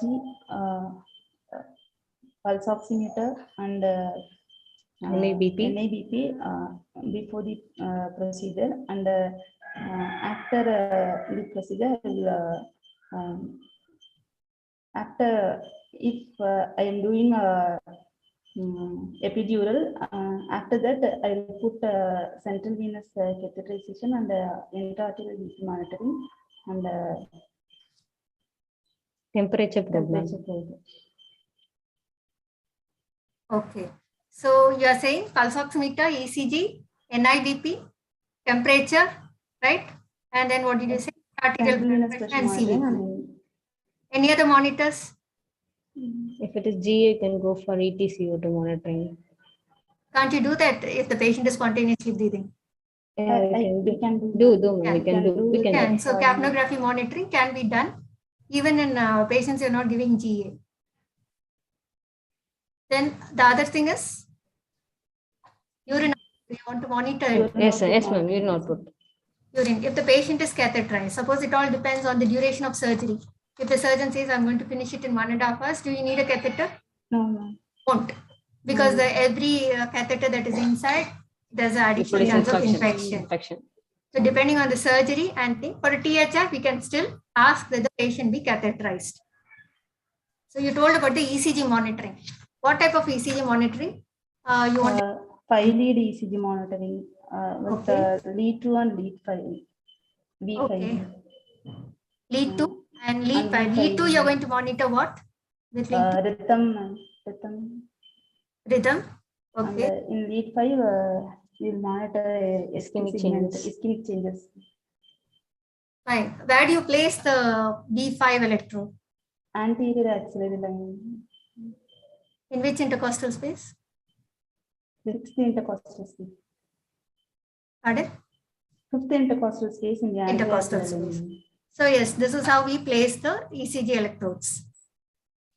So we should know that based on our patient's basal ECG, you should have an idea of which coronary artery is involved in which you want to monitor, and accordingly you're going to place the ECG electrode.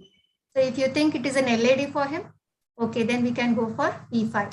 If we are adding, like we are monitoring V5 alone, we can detect how much percentage of ischemic episodes. Lead 2 and V5, 80%. Yeah. So with V5, approximately 70%. With along with that, you can detect 6% of this. With V5 alone, around 70% of episodes you can. Okay. With along, if you are adding lead to that, 86% of ischemic episodes. And along with that, if you can do a V4 monitoring, 90%. 100%. So to do a 3-lead monitoring, you will need to have 6 leads in your ECG machine. So what is your target blood pressure you want to maintain? From baseline, 20% from the baseline. Okay. That means for him, a mean arterial pressure of what? You said it was 150, 90, no? 90. What is more important, systolic, diastolic, or a mean arterial? For him, diastolic. Mean arterial pressure is very important. So yeah, for him, like mean arterial pressure is going to determine what is the organ perfusion. Yes, that should be always about 70. Yeah, he's a chronic hypertensive also. If he has been in uncontrolled, then you may probably have to increase it because of the shift in autoregulation curve to the right. For him, as an IHT patient, also pay attention to the diastolic blood pressure. There should not be a fall in the diastolic blood pressure. Okay. What is the fluid of choice? Balanced salt solution like RL. Why not normal Bigger saline? lactate. Normal saline because hyperchloremic acidosis and it is Good, that is okay. hypotonic. Not hypotonic. Then if you give answers like this, then we'll automatically go to the next question. What is so normal saline is the right answer. The normal lactate is the right answer. It's a balanced salt solution, and you prefer that. Okay. What are the different anesthetic techniques you can use for this surgery? Combined spinal epidural, but low dose spinal and epidural. I am asking you just first mention what all different techniques you can. Sole epidural anesthetic. Combined spinal epidural, plain spinal, and epidural with the GA. Epidural general anesthesia with peripheral nerve block. So these are the different techniques you can employ, isn't it?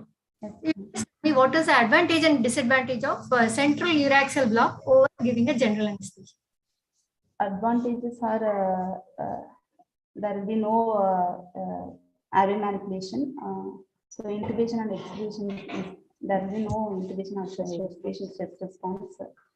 And first, you tell about the advantage of giving a central uraxial block, not the GA. First is the technique itself. What are the advantages? Adequate pain relief. Yes. Dense, intense pain relief. Intense pain relief. Decreases incidence of DVT. Yes. Early mobilization. Early post-op pain relief also it provides. Right. Increases stress response. Properly blunts the stress response that is happening. It can cause a certain extent of coronary vasodilation also. These are the advantages of central uraxial block. And what are the advantages over giving a general anesthesia is what you said. You can avoid airway manipulation. Am I not audible? Breaking, ma'am. Your voice is breaking. Okay, I think there's a network issue. So the advantages is polypharmacy we can avoid, airway manipulation. All these are cause of significant stress during intubation, which can be avoided in this patient. Then it is advantageous, isn't it? Okay. Then what are the advantages of spinal anesthesia? What are the advantages of giving a spinal anesthesia over epidural? In epidural, there may be a patchy. Tell about spinal. You tell me about spinal first again. Polypharmacy can be avoided. Multiple drug usage can be avoided. Can be avoided. In epidural, there may be lost. So spinal anesthesia, you have a definitive endpoint. You can use a low volume of drug. We have a definitive endpoint. So we have a dense anesthesia. What are the disadvantages? Then you can say that Hypotension. we cannot Spinal hypertension. we cannot predict the level. Yes, level it may become T12 also, and sometimes it can go high also. So that is one thing. Yeah, hypotension. Then high spinal, total spinal. We can predict the respirate. level. And it is of duration. If it is for a definitive duration. You cannot prolong it into the post-op. So what are the ways in which a spinal anesthesia, the duration can be prolonged? Continuous spinal anesthesia. Yes, continuous spinal is one. Can you use any additives? Additives. Fentanyl or morphine. So when you use fentanyl can prolong the effect, or what is the advantage of using fentanyl with the local anesthetic for spinal? It Increases the sensory blockade, ma'am. It intensifies the sensory block and motor block. Okay, not the level, but with the lower volume of local anesthetic. So what it does, so it helps in providing a hemodynamic stability. That is the advantage of adding fentanyl to local anesthetic. We cannot prolong the duration, but we can have a certain extent of hemodynamic stability. Okay, that is the advantage of using fentanyl, not prolonging the duration. If you want to prolong duration, we have to use something like alpha-2 agonist that we can add to prolong. So if we add clonidine, what is the disadvantage? Hypertension can occur. Yeah, hypertension can sometimes be severe, and especially in geriatric patients, you cannot expect they cause excessive sedation also. So, okay, what is the advantage of graded epidural? Hemodynamic. We can maintain the hemodynamic stability, and we can give a segmental blockade. What are the segments you want to block? T10 to sacrum. So you first tell me what are the segments you want to block in this patient for this surgery specifically. T10 to S5. How are you saying that one? T10 to S5? Hip joint is mainly supplied by lumbar plexus and sacral plexus. Anterior capsule of hip joint is supplied by lumbar plexus, and posterior capsule is supplied by sacral plexus. In lumbar plexus, iliohypogastric nerve also. Iliohypogastric nerve supplied the. So basically, this is what you're trying to say, that lumbar plexus is supplying the majority of the anterior capsule and these muscles also. Okay, therefore. So when we talk about the level, the segments to be blocked, in case of spinal, you should talk about the level. I want to block below T10. In case of graded epidural, the very advantage is the specific number of segments you want to block. So you should not say T10 to S5. So I want to mainly block the lumbosacral segments, isn't it? That is the basic advantage, that you can make it a segmental. I want a dense block at the level from, if you see most of the stimulus that comes, the incision is basically the femoral cutaneous, lateral femoral cutaneous nerve, which has a root value of L2, L3. For the muscles, it is the tensor fasciae lata, the gluteal muscle, which is by either the superior gluteal nerve or the inferior gluteal nerve. Again, we have L4 to S2 nerve, which is the main root value of these nerves. For the anterior capsule, like what you said, it is the femoral obturator and the axillary obturator nerve, L2, L3, L4. Posterior part of the capsule is supplied by the nerve to quadratus femoris. This is one nerve which arises from the sacral. So that is L5, S1. So if you see the root value, basically we have to block between L2 S2. Okay, that is, you have lumbosacral anesthesia, that is fine. Okay, so this is how you have to answer. For a graded epidural, I am going to block the lumbar and the sacral segments. And how do you conduct it? How do you graded epidural? First, I will explain the procedure to patient. And that's all done on the day prior. Now you conduct it.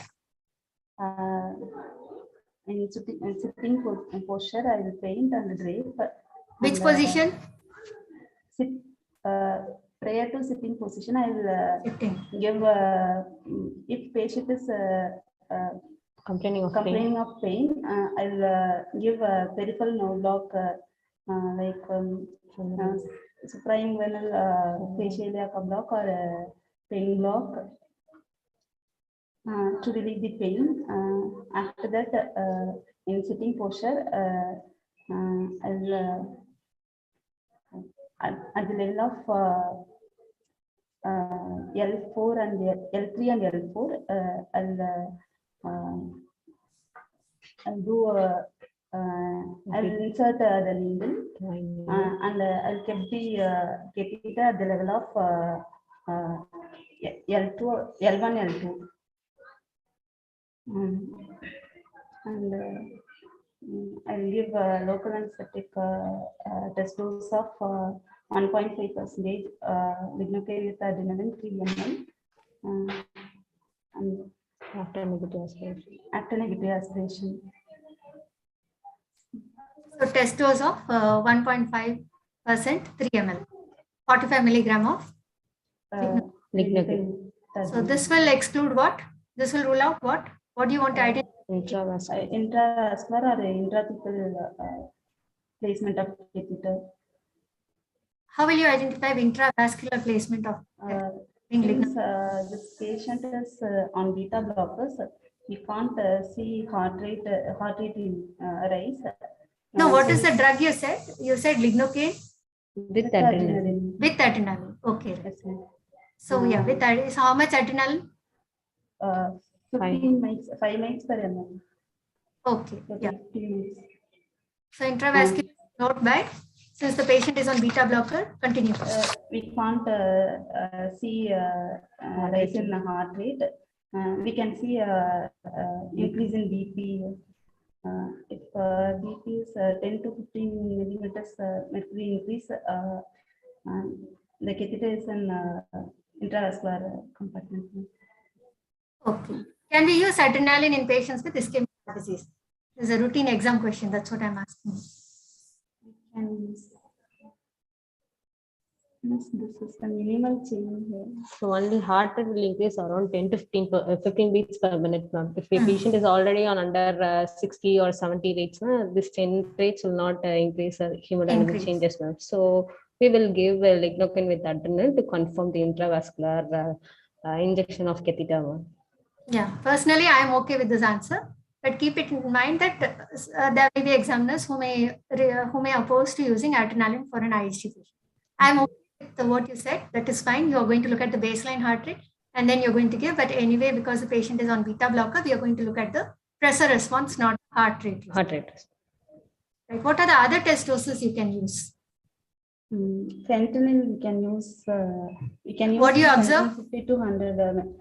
Yeah. Patient may feel dizziness. Okay. Apart from fentanyl, anything else? Injecting air and looking at the precardial. But we need a specific skill set to do the cardiac echo and detect it. Yes, this is there.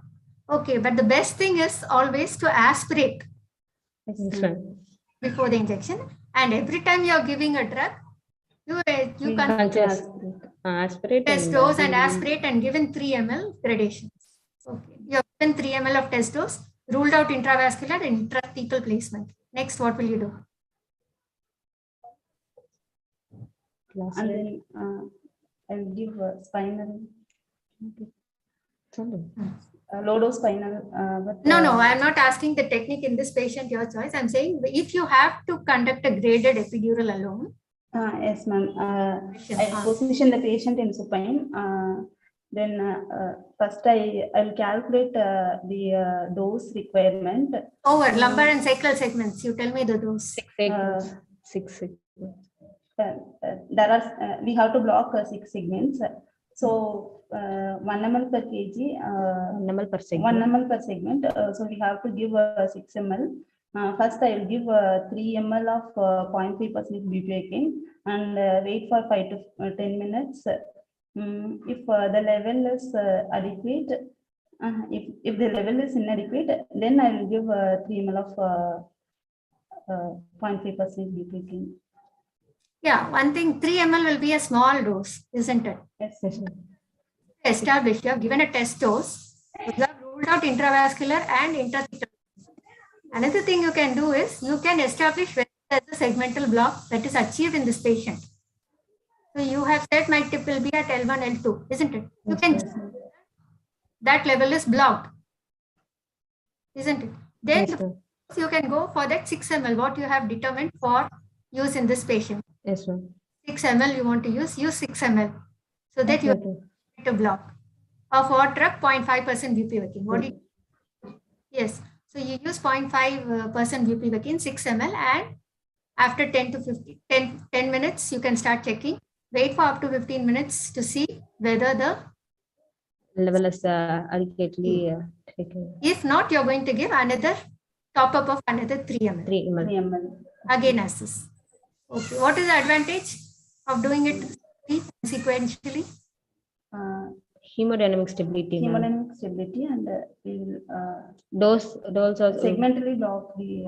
Yeah, so because you're segmentally blocking it, you can have hemodynamic stability, and the maximum segments blocked, I'm telling you, it will take around 10 minutes to 15 minutes.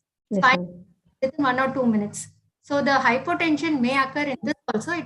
It will progress slowly, and you have time to adequately manage it. Yes, ma'am. Advantage of using a combined spinal epidural. In combined spinal epidural,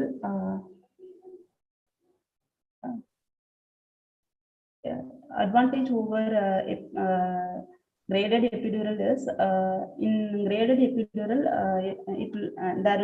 there may be sparing of sacral segments.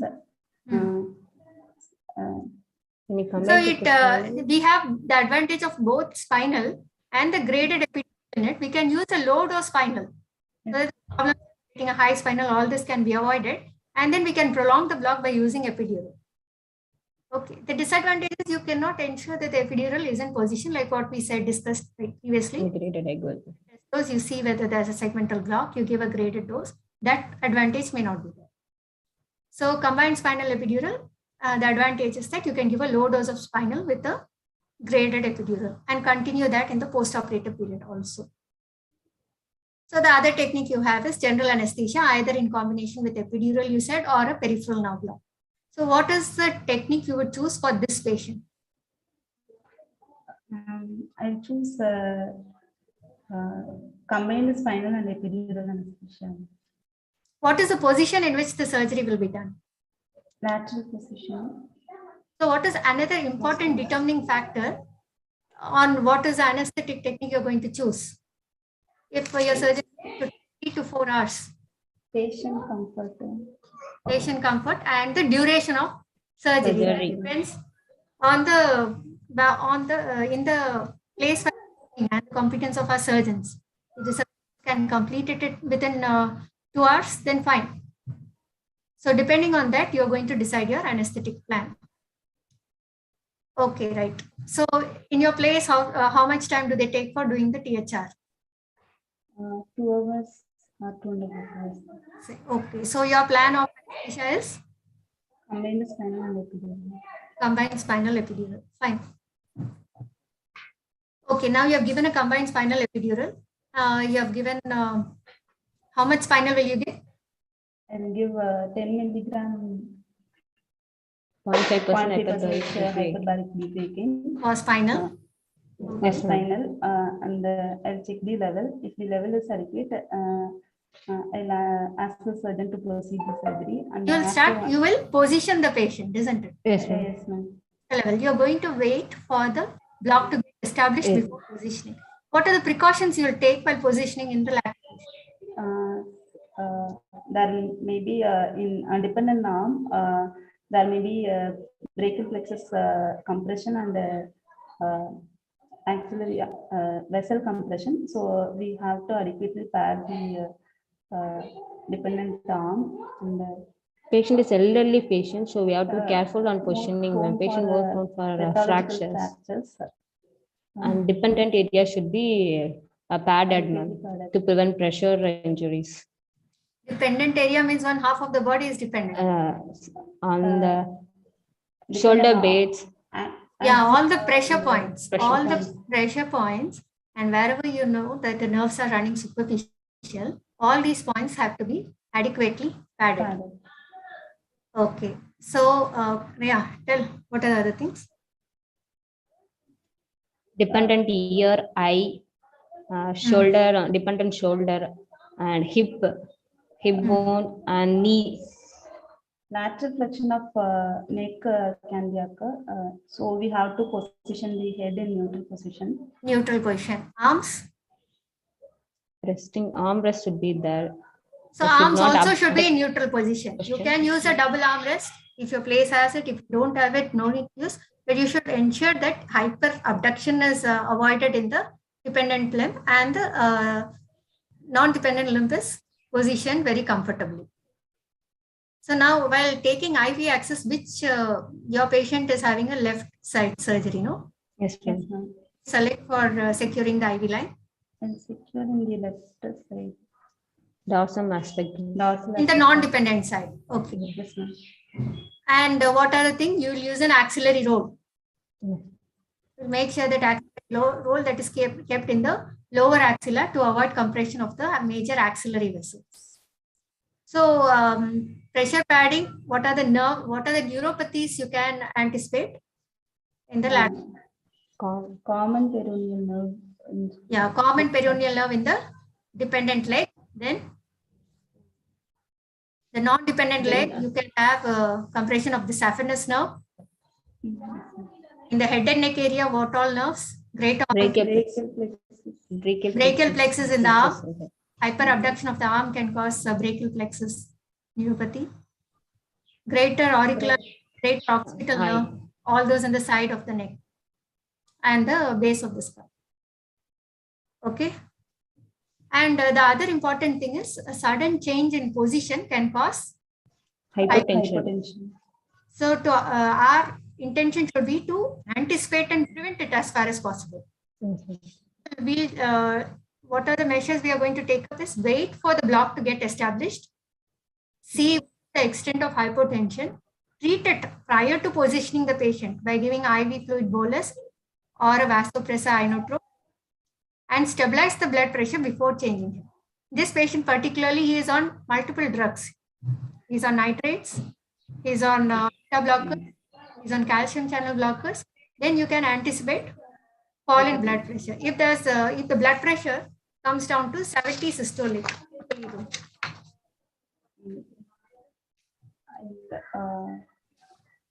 Heparin Actually, You have in front of you, you have positioned him. You have positioned him, and now you see that the blood pressure has fallen down to 70. check for the level, ma'am. And patient is conscious oriented. I will feel for the pulse. The volume is low. I will give. Yeah, first thing you're going to see is maintain communication with the patient. Whether the patient is conscious. Level will take time. Yes, ma'am. Whatever the level, our treatment plan should happen first. Yes, maintain communication with the patient, talk to him, check. So we'll come to know what is the level of his consciousness and those things. Check the pulse volume. Then vasopressors like then simultaneously see what I'm saying. Check will not happen at the next minute. All happen simultaneously. Consciousness, you're going to look at the heart rate. What is the heart rate? Whether it's a tachycardia or a bradycardia. Yes, ma'am. If there is tachycardia, what will you prefer? Phenylephrine. How much bolus? 40. 2 ml per kg. 40 ml. You can start with 20 bolus for phenylephrine. The same problem, that is what you said with beta blocker. We said that during test dose, there will not be an increase in heart rate. No? There will be an increase in blood pressure. But increase in blood pressure doesn't occur in patients who are not beta blocker, isn't it? When 15 mics of adrenaline is given intravascular. But it occurs more prominent in patients who are on beta blocker because the alpha effect is upregulation of alpha receptors. Yes, predominant alpha effect is there. So when we are giving these also, give 25 mics, look at the response and give a top-up bonuses. If the patient is, if the heart rate is less, it's around 45, what will you do? And a blood pressure of 70. I will give atropine. No, right? You said phenylephrine, which was a vasopressor, which has predominant alpha. Can you give something which can have an alpha and beta effect? Ephedrine. Yes, ephedrine. You can give ephedrine, mefentramin, all this which have both alpha and beta. And how much bolus? 6 mg bolus for ephedrine.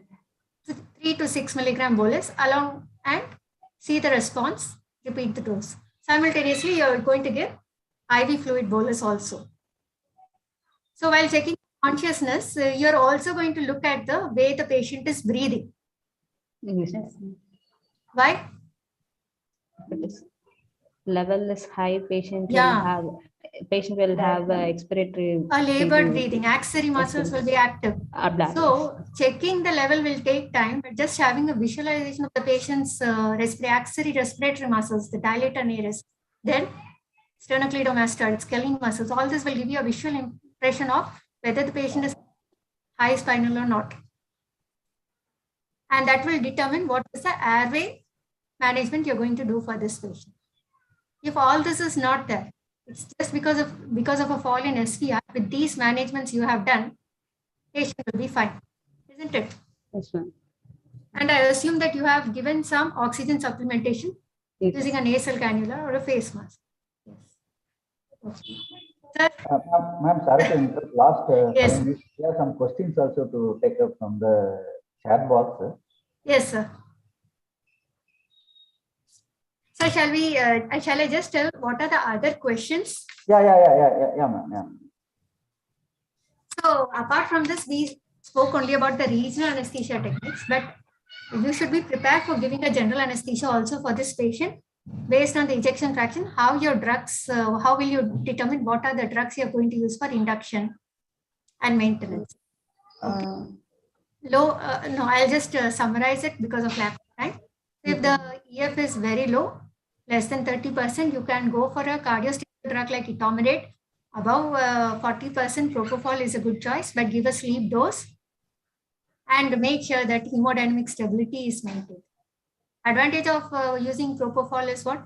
That we can have a good blunting of the airway reflexes and the stress response to laryngoscopy, everything can be prevented. Opioid of choice would be fentanyl. The relaxant, cardiostable one like rocuronium or becuronium. And the inhalation agent, sevoflurane is the best choice. But after giving all these drugs, you feel the blood pressure and the heart rate has come down, then we could choose to use desflurane, which is not suppressing the myocardium. Okay. So we spoke about the positioning. The other thing is the transfusion that you should know. You should be very clear on what is your transfusion trigger, and you have to calculate the maximum allowable blood loss for any patient who's posted and when you're going to start, and how much of packed cells will increase, how much of hematocrit when you administer it to the patient. There are two important surgical steps where we have to pay very important attention. One is the reaming, femoral reaming, and the second is the bone cement implantation. cement implantation. So in when the patient is having hypotension with tachycardia alone, you could think even of bleeding. But in tachycardia with hypoxia, femoral, you should think about embolism. What is the management? Administer 100% oxygen. 100%. We are going to use vasopressors, inotropes, and airway management accordingly. Steroids, there is no role. So far, there's no evidence. And what are the post-operative instructions? We have to adequately monitor the patient. MACE, whatever we spoke about in the pre-operative assessment and risk stratification, was to detect all the major adverse cardiac events. So continue monitoring in a high dependency unit for 24 hours. Analgesics, you have to prescribe. If you are combining not only GA, you can give blocks even with spinal anesthesia. So that is, you're going to give it pre-op, not after the procedure, after surgeons have done manipulation of the joint, no, but prior to that, then you can have very good early post-operative analgesia. A pain medication, better to use paracetamol. And NSAIDs, depending on the renal function. Opioids, depending on the sensitivity of the patient and the requirement. So majority of the patients are okay with a nerve block and using a paracetamol alone. We should avoid shivering because all this causes an increase in oxygen demand. The next important question will be, how do you diagnose and manage a perioperative MI? Okay. Most of the, what are the perioperative MI, what you have already told is majority of the cases it is due to endocardial ischemia. That is principally because of a imbalance between oxygen supply and demand. Keep it in mind and monitor. If the patient is having an MI, you have to take a cardiology consultation. And because all the complications you have discussed previously during our pathophysiology, we said there may be so many complications in a MI patient, no? Yes. MR that occurs, VSD, all these things, there can be a pericardial effusion, all these things can occur even in a perioperative MI if the thrombus is a mural thrombus. Okay. Other postoperative complications you should be prepared is delirium, then thromboprophylaxis, and we spoke about MI already.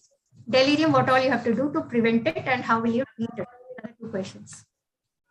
And if it is a fracture, it changes from the baby, from the initial period itself. The risk stratification to how much time we are going to wait will vary. Sir, Rajesh, sir? Yes, madam. Yes, sir, you can take over, sir. Yeah, thank you. Thank you. Thank you, Dr. Kirba and Dr. Sripriya. I'm having a feeling right now like coming out of an exam hall. Very nice discussion both of you gave us. And thanks to the postgraduates also for their contribution here. Now, there are certain questions, madam, in the chat box. Dr. Kirba, you are there? Yes, sir. So okay, shall we take up the questions? Actually, the first question, this is from me only. There are a lot of scenarios where question should be like echo, when to do. Like if there is a echo which has been done recently within some 2 or 3 months, should we have to repeat the echo again in this type of patients? Yeah, yes, sir. I think as per the guidelines we go, if there is no new changes, like NVHA grade increases from 1 to 2 and patient is maintaining the same grade, there is no need for any new echo within 1 year. So, but if there is new symptoms like NVHA or angina increase from one grade to the other, or any other new cardiac events occur, then echo is indicated if the older echo is more than 1 year. This is what the guidance says, AHA. But due to it may vary as per the institute protocol also, because a few institutes. Yeah. If there is no cardiac symptoms, is it echo mandatory for age-related? No, sir. If ECG, if your ECG is the first thing, if ECG is fine, there is no hypertrophy or no other ST or T wave changes, then echo is not indicated. So that is based on the symptoms also, sir. If patient is having symptoms of breathlessness and those things, that is the first indication of having an echo. Or if there is a murmur that is detected during the examination, then we can order for an echo. No, in other way, the message for the postgraduate, it is not the age which determines whether echo is needed or not needed. It is all the functional capacity and the ECG change there. And okay, this is a question from Edward, sir. Does we need a stress echo cardiogram in this patient, or can you repeat the dobutamine stress test, Kirba, again and highlight on that? Is it needed for this patient, stress echo? Why we go ahead with the stress echo is that in this patient, the functional assessment is not possible. If we get an idea how much the patient can exercise, that means like how much he can increase his heart rate without any symptoms. That's what we want to know so that we can manage intraoperatively. If you think, if we get an idea, like if he's able to increase his heart rate up to 140 without any symptoms, we can allow this much, means like we can expect changes without any adverse events in the intraoperative period also. To get an idea of this, dopamine stress echo is really significant. But thing is that going for instead of coronary angiography, stress echo is much more. It gives much more idea in the perioperative management. One thing is that it also gives idea how much myocardium is at risk. If it is going to be a minimal, like regional wall motion obliterated 2 or 3 segments, it's not a big bother. But if it in case it involves more LAD territory or more whole RCA territory, then yes, patient should undergo further coronary angiography and intervention is needed. So I believe that this protocol in most of the institutes also, like if the patient function status we are not aware, so better to go for a stress echo. So how to do this stress echo is pharmacology stress echo is that, so dopamine is started in a patient, in a resting patient who is not able to move around. So we can start dopamine. So dopamine started at the dose of 5 mg per kg per minute. So it is incrementally increased every 3 minutes So from 5 mg to 10 mg, then 15, then 20, it can go up to 40 mg per kg per minute till we achieve a heart rate of 220 minus age. That is a maximum target heart rate. So if you are, if the patient develops any anginal symptoms or a new LVB, then this test should be stopped in between. Even after giving 40 mg per kg per minute of dopamine, heart rate is not achieved, that means then we can try one dose of atropine. So it is similar to that. During the administration of dopamine, we should continuously follow the ECG changes like Holter, and also we should do the cardiac imaging. Either it can be a echocardiography, plain echocardiography, or a contrast echocardiography. Okay, if this patient doesn't have any lower limb issues, will you subject him for treadmill test or? Yeah, if he doesn't have a lower limb and he is able to ambulate, better is a treadmill test. So it give a better idea rather than a dopamine, because dopamine itself causes tachycardia. So this may be little side effect and kind of vasodilatory also. These effects can be avoided by physical stress alone. So treadmill is far better than dopamine stress in a patient who is able to do a treadmill test. Okay, one more question for you. You were talking about some bridging therapy in these type of patients, and we stopped you when you were asking that question. So can you just highlight over the bridging? Yeah, sure, sir. Sir, because the patient with regional motion abnormality, especially the echinacea, there are high risk of neural thrombus. So these patients may be an anticoagulation like warfarin for a long time. And also patient is in AF who is on warfarin, they cannot continue in the intraoperative period also. So these patients can be bridged over to another anticoagulant like heparin or low molecular weight heparin in the intraoperative period, because this warfarin T-half is longer. So this effect can last for more than a week. So once we stop this warfarin can be stopped 3 days at least before the procedure, and this period can be bridged over to heparin, and this heparin can be stopped 6 hours before the surgery. Once the surgery is over, so we can restart the heparin, and it can be bridged over with the warfarin during the post-operative period also. This is for Sri Priya, madam. From the PG's point of view, if the surgeon wants to do bone cementing in these type of patients with ejection fraction of 38%, can we accept that answer, bone cementing, or can we go for uncemented hip arthroplasty? Sir, in our RC, whatever the guidelines we have, the AHA-ACC guidelines, which is coming for ischemic heart disease or a non-cardiac surgery, the stepwise, when we follow itself, at a point when we see that this patient, how we can know his functional status is prior to the incident, whether his functional status was okay. That is what we are going to consider for this patient.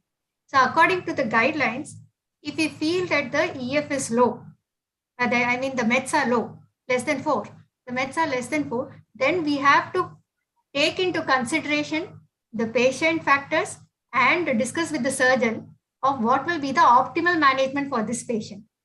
So when we feel that there are plenty of risk, and then they can modify the technique. The surgeon may have considered on going for a cemented hip arthroplasty. But then after all this looking at the patient factors and everything, they can come out with, we don't need to do a THR. We have another procedure for him. You go ahead with a non-cemented thing. Then at that stage itself, we should have a plan clear for this patient. This is what we are going to do. Madam, there are some questions related to epidural doses. I think we can have that we can have it later and get the answer from you and put it in the online platform. Yes, sir. The answers, and there is one question related to another case discussion by Dr. Indu. So I think we can answer those from the chat box. I'll message you all those things from the chat box, and we can answer it separately. Yes, sir. And there is one question like, if the cardiologists usually give some risk assessment, some fitness, can we take that risk assessment as a thing, or we should have a separate risk assessment? Because many times our risk assessment is basically on RCRI7.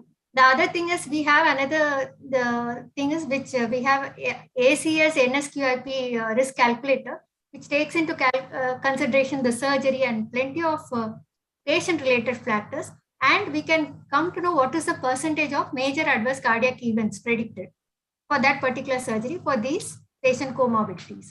Based on that, we know this is the incidence of major adverse cardiac events. I think these two calculators are really simple and easy to follow. Only thing, the confusion occurs when we are not using it on a day-to-day basis. So if you start utilizing it on a day-to-day basis, then all steps go, it just follows sequentially and follows.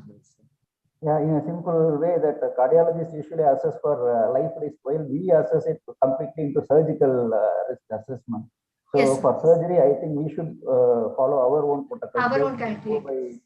Cardiology fitness and this is especially for the postgraduates, because many a times they think that cardiology says it's mild risk, so it's a mild risk. No, it is not like that. For our risk assessment is totally different. Sir, our intention in getting a cardiology opinion is to see that we are giving a guideline directed medical treatment and patient is optimal prior to taking up for surgery. Like what we saw the stages of cardiac failure. They should clearly assess what stage of cardiac failure is the patient on. Does he need beta blockers? Do we need to add diuretics? Is it going to be so high risk that we cannot even take him up for any elective procedure? So these things we have to decide. This is what we need to get from the cardiologist. This is the condition. Manage him optimally so that we can take him up for an elective surgery if possible. Some questions about nerve block. Can we give GA with nerve block, facial iliac block catheter? Obviously, yes. I think Madam has already told, even with spinal anesthesia, we can give blocks. And certain blocks are newer updates with the hip surgery blocks, like the lumbosacral plexus block is still gold standard, but there are some other newer blocks like pain block and suprainguinal. So primarily we have blocks like, so basically the nerves or the segments. When we talk about epidural, we have spoken about the segments. We need from L2 to S2 is the segments we have to block. But as these nerve roots come peripheral, we can either block them at the level of the plexus, that is in the psoas muscle, the sacral and the lumbar plexus. That is very much skill dependent, and again, the deeper block will be a problem who is in patients who are on antiplatelet drugs. But as these go peripheral, then we have nerves, the individual nerves. We have the femoral, obturator nerve, and we can block them. That is quite easy, either as an individual nerve block or in the iliaca plane, which is what we call as the fascia iliaca plane block. Each of these has its own advantages and disadvantages. So as these nerves go even more peripheral, they become the articular branches. That is what we are trying to block with the PENG block. So it all depends where we want to block these nerves, either at the spinal or epidural or as a lumbar plexus, sacral plexus. We go peripheral, it is the individual nerves. When we go to the where it is supplying, it is the articular branches. So we have come out with techniques to block these at different levels. This is the last question, Dr. Rajesh sir, we are overshooting the time. Okay. So regarding this, before winding up, I want to highlight a recent advantages, the guidelines regarding the hip surgeries. This is in 2014, followed by a national audit of hip surgeries conducted in UK. There is anesthetic sprint audit of practice standard. They have released 12 standards. In the 12 standard, they describe what kind of anesthesia you have to give for high-risk patients for hip surgery. In the standard 3, they advise you have to give facial iliac block for positioning the patient, then give ultra low dose spiral, that is less than 10 milligram. They can go for even 1 milligram, 5 milligram or 7.5 milligram with only one additive, that is fentanyl 25 mics with an supportive epidural. So this is the guidelines they are saying. So thank you, Rajesh sir, for a wonderful discussion. And I thank Dr. Sri Priya and Kirubanand. There is a wonderful blending of the theory and practical in this discussion. Rajesh sir, you have wonderfully arranged for that discussion. I thank Kirubanand and Sri Priya for the way they have taken that discussion. That theory part and clinical part, they have wonderfully blended both. Thank you, and thank you, the postgraduates. We are with interesting topic. We have exceeded the time 20 minutes this week. That is no problem. We will meet next week. With that, I thank the Acrola, the sponsors, and the host A1 Logics. Thank you, one and all. We'll meet next week. Thank you. Thank you, sir. Thank you. Thank you, sir.